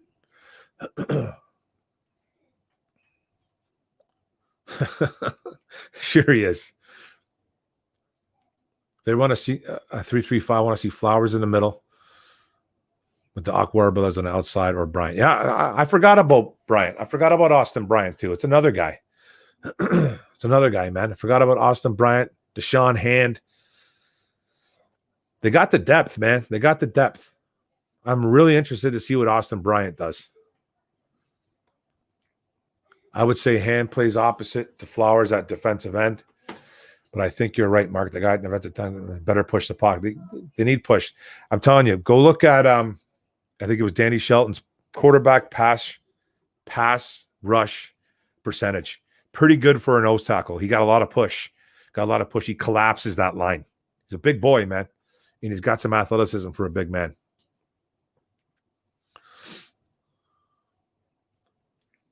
Mark, according to a reliable source, the Big Ten is canceling fall sports tomorrow. Well, that's a shame. That's a shame. I've heard nothing about it because I'm talking to you guys right now. I'll check my phone in a bit. But that absolutely sucks. If that's true, wow. They might as well cancel college football altogether then if that's going to do it. But wow.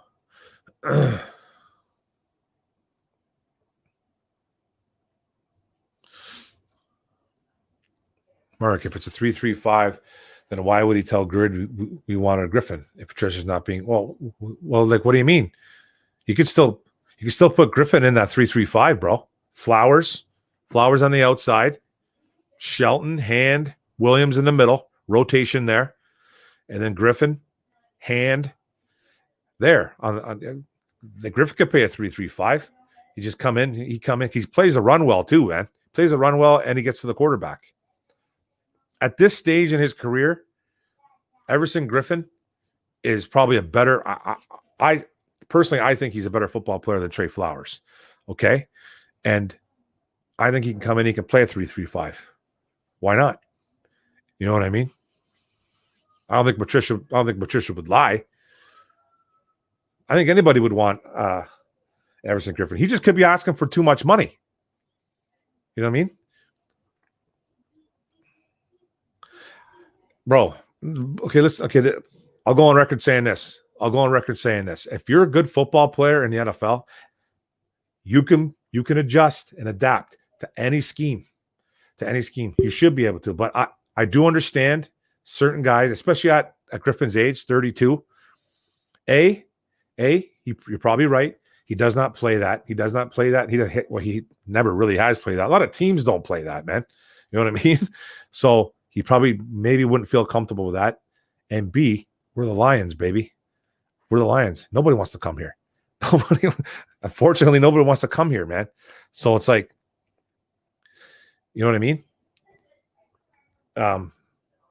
But he responded to Grid when Grid went to his house, delivering something, and then he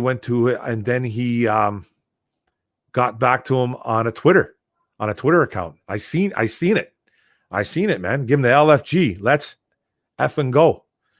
You know what I mean? So it's not like he hasn't responded to him, man. He's literally responded to him. And I think if you're a good football player, bro, you should be able to adapt. But Griffin might not want to at his age. He's 32. Apparently Seattle's in the mix. I think it's kind of died down. I've heard nothing about it lately. And, you know, they're better. They're a better team. So we probably have a better chance at winning something in Seattle. But I've always been that guy, man, that if you're good enough, you can adapt. That's just my feeling on it, bro. Brian's on the PUP list. Wonder how long he's out for. That's a big loss. Yeah, man. You know what? He's on that. He's on the PUP list, but he can come off at any time. He can come on at any time right now. If he starts the season on it, then he's out for 6 to 8 weeks or something like that. I'm hoping he didn't re-aggravate it because he came back last year and played. Hey guys, he came back last year and played a couple of games. I don't think he really did anything, but he came back, played a couple of games, got hurt again. So I hope he didn't re-aggravate that pectoral muscle. If he did, man, that's a tough road to come back from.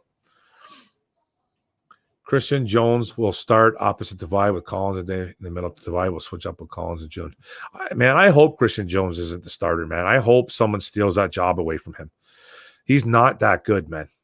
But he's a guy that Patricia likes because he's a big body linebacker. He's like 255, 6'4", 6'3", whatever he is. Plays the run well.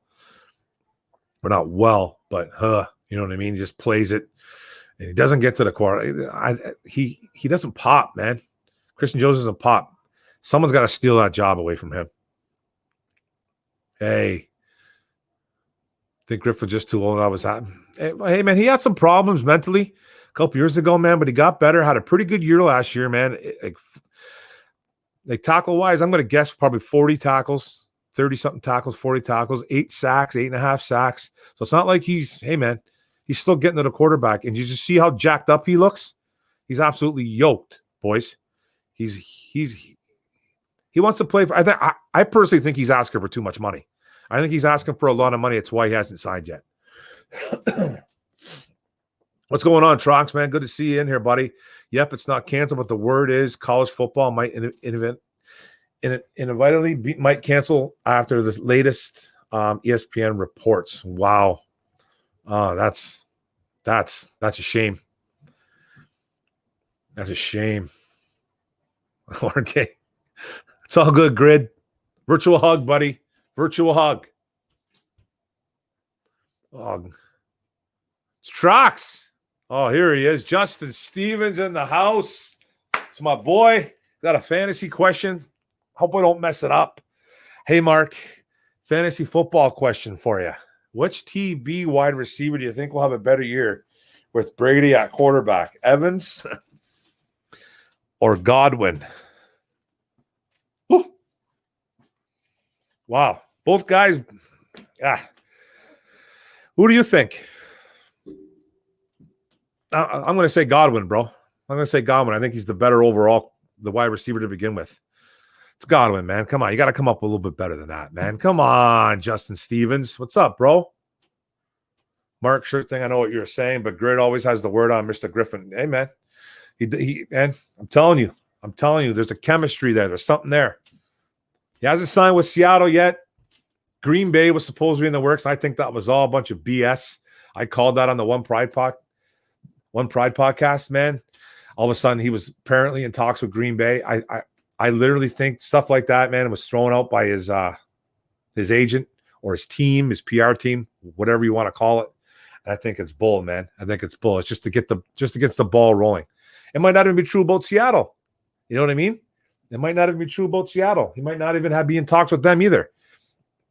I honestly think he's asking for too much money. I know there's teams talking to him. There has to be, because he's still a force. He's still a force. Even at 32, he's still a force, man. He is. He just might be asking for too much money at his age, man. People don't want to pay him. He might be asking for something like, I don't know, like, what's Clowney asking for? Like $22 million? That's obviously came down. But, yeah. He's probably asking for 18, 19 maybe. And maybe people don't want to give him that. So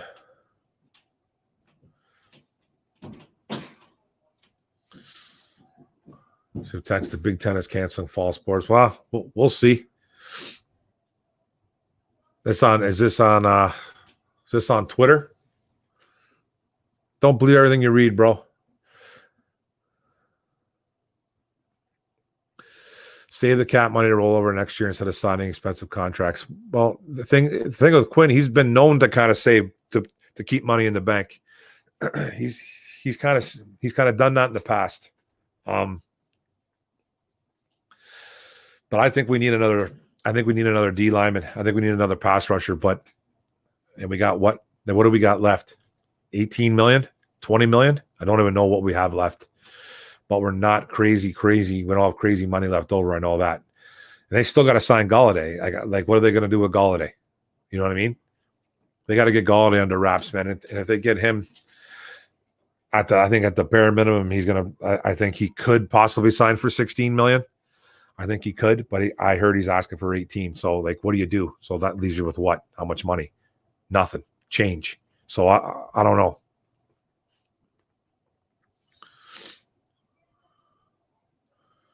Well, I guess I won't see Imani Bates ever play for the Spartans. Well, I think that guy's going pro anyways, man. I think that's a crock. I think that's an absolute joke that guy was going to college in a couple of years. He made that commitment 2-3 years early. No way, man. That guy's going pro. That guy's got hype like LeBron. I don't see him. I never saw him setting foot on a college basketball court. But who knows? Man, Sonia Jr.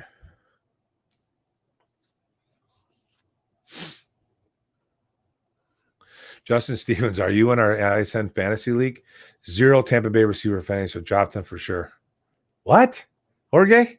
0 Tampa Bay receivers for fantasy? You got to be joking me, man. Jorge, you can't be serious, my man. Yeah. He might have 1 million followers, bro. It doesn't mean it's right. It doesn't mean he's right. A lot of these guys just put that stuff out there, man, to be the first guy. He could be right, though. He could be right. I'm not saying he's wrong, but Every team is doing that, saving money, including opt-outs. Yeah. I wonder how much money we've saved. We didn't save much. We couldn't have, man. 3 guys opted out for Detroit, right? Allison, Bodine, and Atkins. Guys were making peanuts. Cap is going down because of COVID. Got to save that money. I got to believe the new Lions owner wants to make a splash to show she is serious about winning. I would think Bob Quinn has a blank check. Yeah, but I think she wants to make a splash too. But yeah, it's all up to Bob Quinn. It's all up to Quinn. Well, it's all up to her. She's got the money. She runs the team. Her money. Her and her mom's money anyways. So, but I just don't know, because Quinn's been known to keep money in the bank. He's been known to do that, to have a little fund, as you say it, for certain things. So I don't know. I'd love to see them sign, but they got guys they got to sign. Unless they have no intentions of signing Kenny Golladay, which I think is a huge mistake.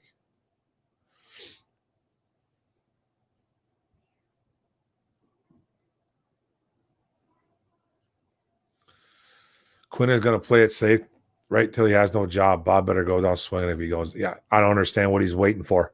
Because they're in a win now situation. Spend the money. Just spend it. And the thing is, guys, and this is another thing too. Fans get really mad. Fans get really pissed off at GMs, especially Lions fans, which I've always found kind of funny. Fans get mad because they go, oh my God, why didn't we sign him? Why didn't we sign him? Oh, they only signed for that much? Oh, they only give a couple 4th rounders for that guy? Put it this way. Players do not want to come here. Okay? Bob Quinn could be on the phone every day to every team trying to get guys. We just don't hear about it. But you know what we do here? We heard a guy like Rob Gronkowski, was it last year he did this? Literally told the nation, the football world, that he said he was never coming to Detroit. And then Rob Gronkowski, being Rob Gronkowski, tried to play it off like, oh, Tom Brady's my guy. I'm going nowhere without Tom. You send me, because we literally had Rob Gronkowski in a trade 3 years ago, or whatever it was. It was a couple years back. We had him in a trade. And he told Patriots organization, if you trade me to Detroit, I'm retiring. And then he tried to play it off like, well, it's because of Tom Brady. I don't want any other quarterback in the world, which could be right, which he could be telling the truth on there, but nobody wants to come here. Nobody wants to come here. Matthew Stafford's a good quarterback, and it's not like anybody would not want to play with Matthew Stafford. I think a lot of weapons would, wide receivers / tight ends. I think a lot of people would want to play with Matt, but they don't want to play for this organization. So it's not like Quinn doesn't try. I hate when people go, well, we could have got him for that. We could have got him. No, probably not. Quinn could have offered better, and then that player could have said, you trade me there. I'm just not going. I'm not going to go. And I guarantee you that happens. And there's guys that would probably retire than play here. And that's what's sad. And that's what happens when you don't win, guys. That's what happens when you don't win. You have to win. It's that simple, man. Win, and players will come here to play. That's it. Because there's a lot of good places to live in Detroit, man. It's not like it's just, it's not the living conditions, man. You don't have to live in a bad area. There's a lot of beautiful, beautiful places in Michigan to live. So just an excuse when people say like, oh my God, it's the weather. No, because there's a lot of crap in Florida, you know what I mean? But you got no taxes and stuff like that, So it's not like it's just that. It's winning. It's a whole mixture of a lot of things.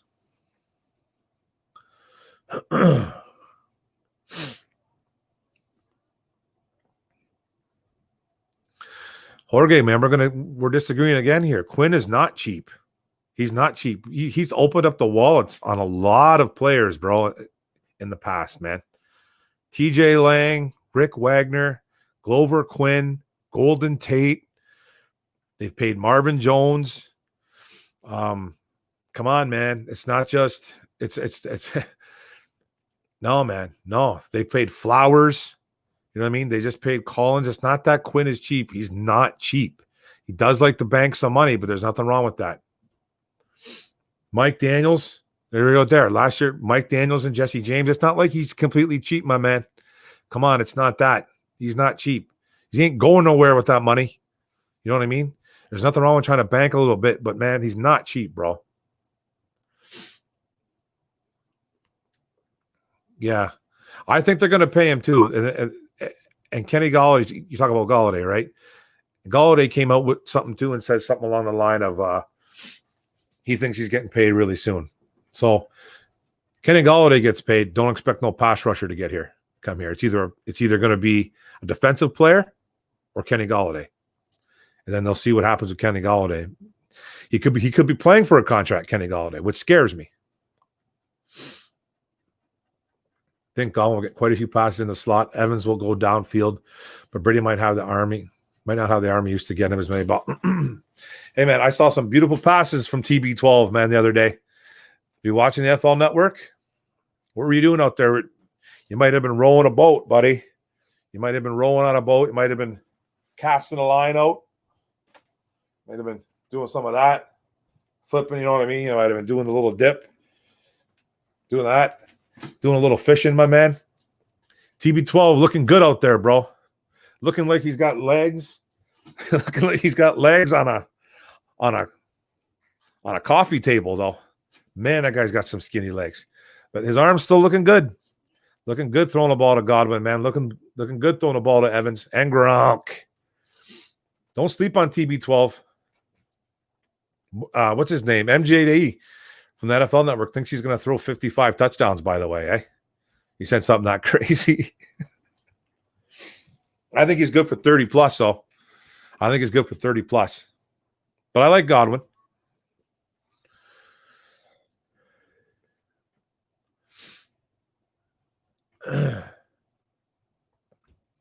Yeah, Tua's family did. I think Tua's dad or something like that said something like that, or his sisters or something like that. Said he didn't want him to go to Detroit. I don't want nothing to do with Tua anyways, man. I wanted nothing to do with him. Too much of a Band-Aid. Too much of a Band-Aid, man. And I think his dad is over controlling. Same thing happened with Sue. Same thing happened with Sue, man. His sister ran her mouth. She never wanted to come to Detroit, and then she said she couldn't wait to get out of here when he got drafted and all that crap. Ragnow. I love Ragnow, bro. Top 5 center in the NFL after this year. He's probably top 10 this year right now. He'll be top 5. He's an absolute animal. Glover Quinn would be the person to ask about how the 3-5. He probably hated it. He hated that they fired Caldwell. He hated that. He absolutely hated it. And he probably didn't like that defense. I honestly don't think a 3-3-5 means you have an extra safety or corner. So you got 3 D linemen, 3 linebackers, and you got literally 5 secondary. So you got a corner, probably 2 safeties. You probably have a third safety. You probably got a third safety, or you have a corner. That's dangerous, man. I think it's a dangerous defense. I don't like that defense. And you can get gashed on that defense. You have to have so many good athletes on that defense. And hey, I'm not a defensive coordinator, man. I don't play in the NFL. I don't coach there. So mine's just an opinion. But I've seen that defense get gashed, even with good players. You know what I mean? Even with players like New England had. Even when New England was winning. When New England was winning, like I said, man, they were still getting gashed, giving up 30 points, giving up 4 or 5, almost 600 yards a game, but still winning. You know what I mean? So I'm not a big fan of the defense, man. I'm not a big fan of that defense. Wow, man, 2 hours and 10 minutes in. Loving it, guys. Loving it. 13 in the chat room, having a good night tonight. Ragnow. I love him too, buddy. I think he was a great pick. Can't wait till all teams play Tampa and kick their butts. It will happen for sure, even the Giants. I don't know, bro. I don't know. Jorge, man. Me and you are we're usually in sync. Me and you, my man. I don't know what's going on tonight. You don't like can't wait till all teams play Tampa and kick them. It will happen for sure. Even the Giants. I mean, I don't know, man. Don't sleep on the Tampa Bay Buccaneers, my man. Don't sleep on them.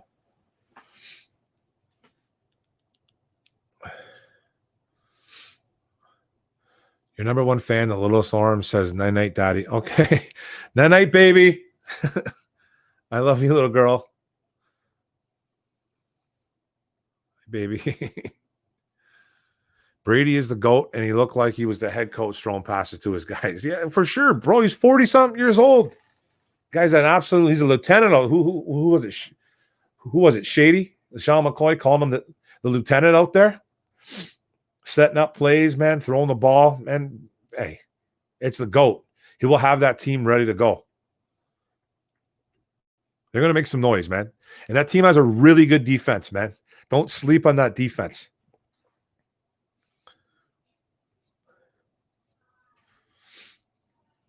Tavon Wilson's girl has been pretty vocal too. About Detroit? Tavon Wilson? Tavon Wilson, does he still play for Detroit? I kind of forgot about that guy. Oh, man, I forgot about him. Okudah better be amazing. Number 3 pick on a quarterback is bold, almost as bold as an 8 on a tight end. If you look to the Lions defense, will be good.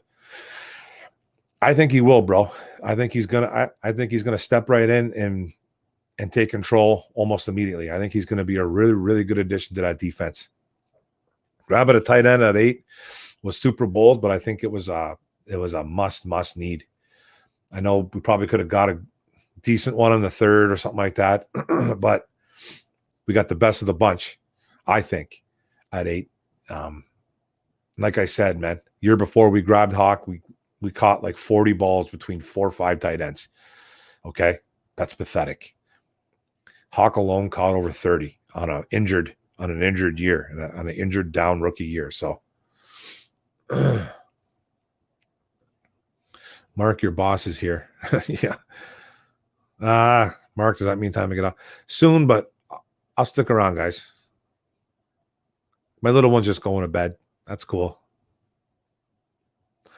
Oh, it's all good, brother. Time to make some noise, brother. All good. Hey, man, I love it. You can't always it's not like we're like fighting. It just means like we can always agree. We can always disagree on things. It's cool, man. As long as we're cordial, right? It's all good.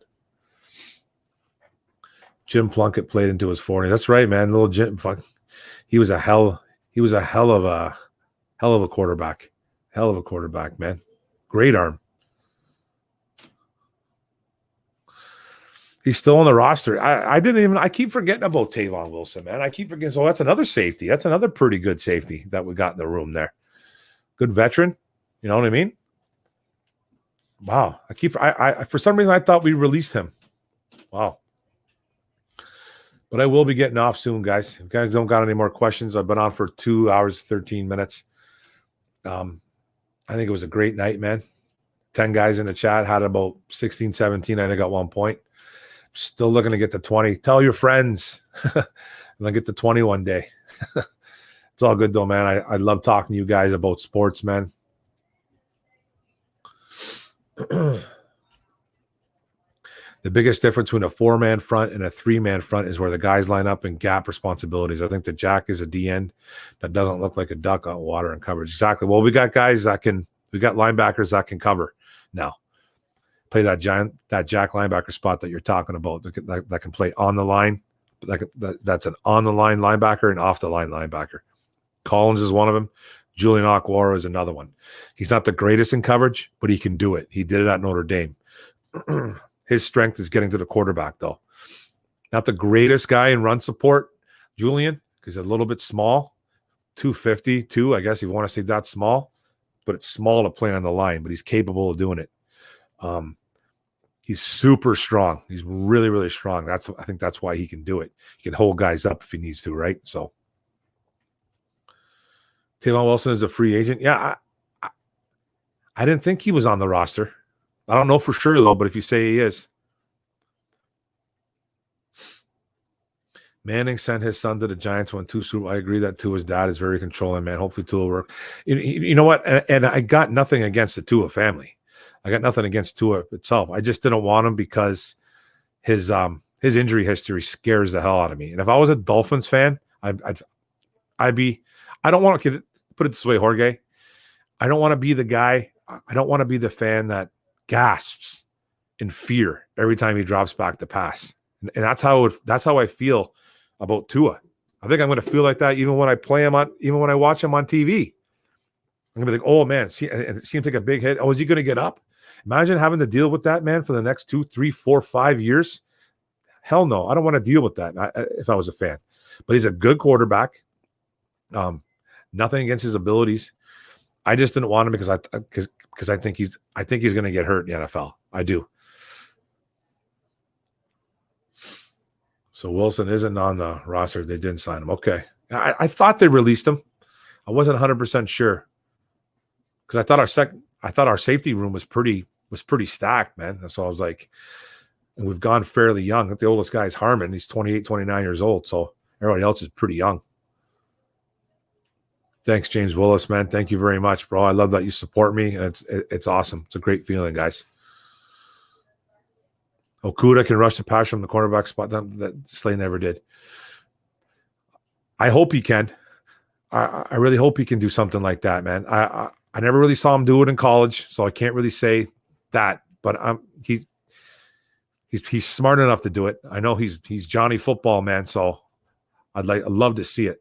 I don't think Tua can make it to a 16-game season. I would have loved Tua if he wasn't injury problems. Same here, guys. I would have loved to have Stafford groom him for 2 years or whatever. But you know what I mean? I think he's unreliable because of his injury history. The Lions. Okay, I thought Wilson was on. Yeah. So did, yeah, I completely forgot about him, bro. I completely forgot about him. Yeah.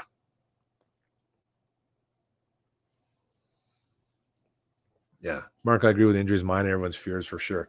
So now we got Rosen. Oh boy. Yeah.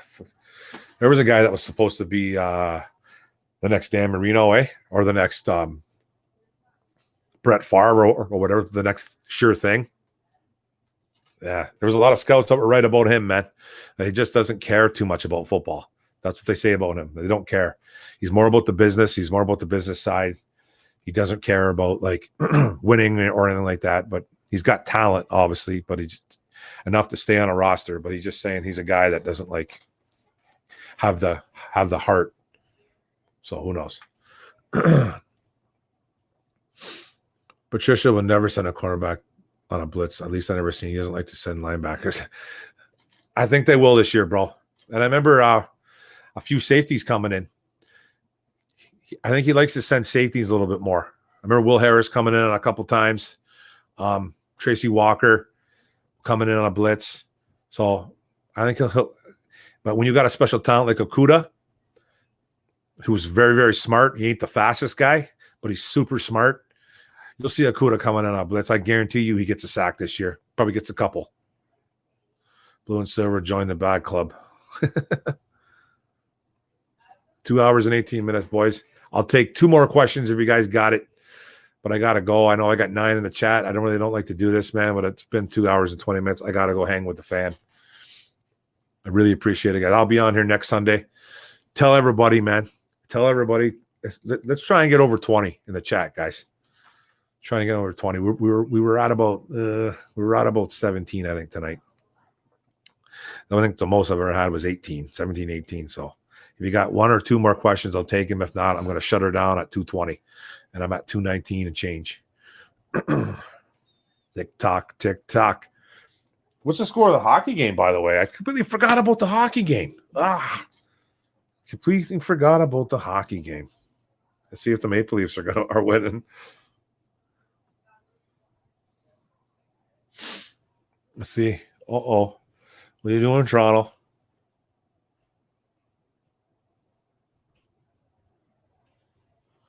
What the heck?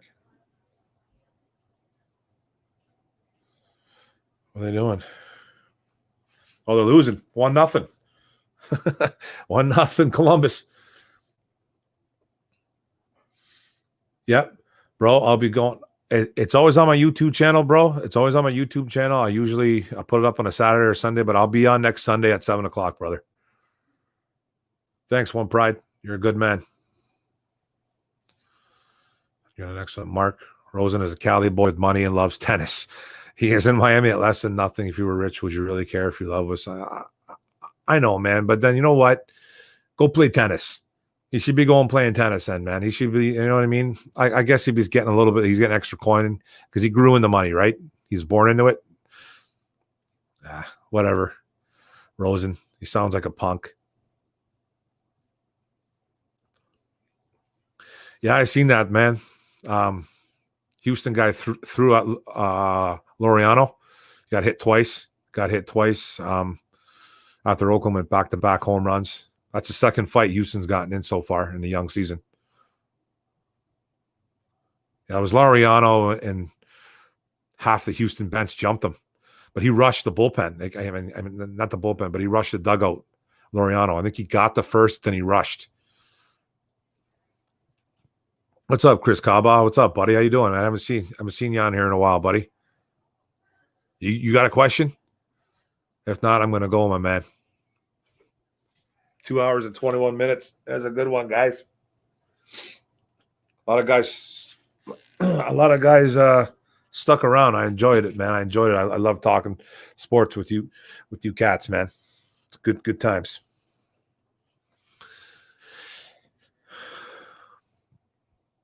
All right, fellas, I'm going to go hang with the family. And I'm going to go watch the rest of this hockey game. Maple Leafs, man. My God. All that talent and can't. Still a lot of hockey left, though. All right, guys. Peace. Have a good one. Don't forget to subscribe. Hit that like. Hit that bell. All that stuff, guys. Oh, I got older, bro. I got older, man, and I had a couple offers. I never took school serious. I never took my school serious, man. If I would have, I probably could have played Division II school. Division II college football at least, but I kind of messed up. But that's for my psychiatrist. Maybe we'll discuss it over a beer one day, man, when I visit you, wherever you are in LA. All right, Chris, have a good one, brother. All good, man. Much appreciated. Take care, everyone. All right, guys. Peace, man.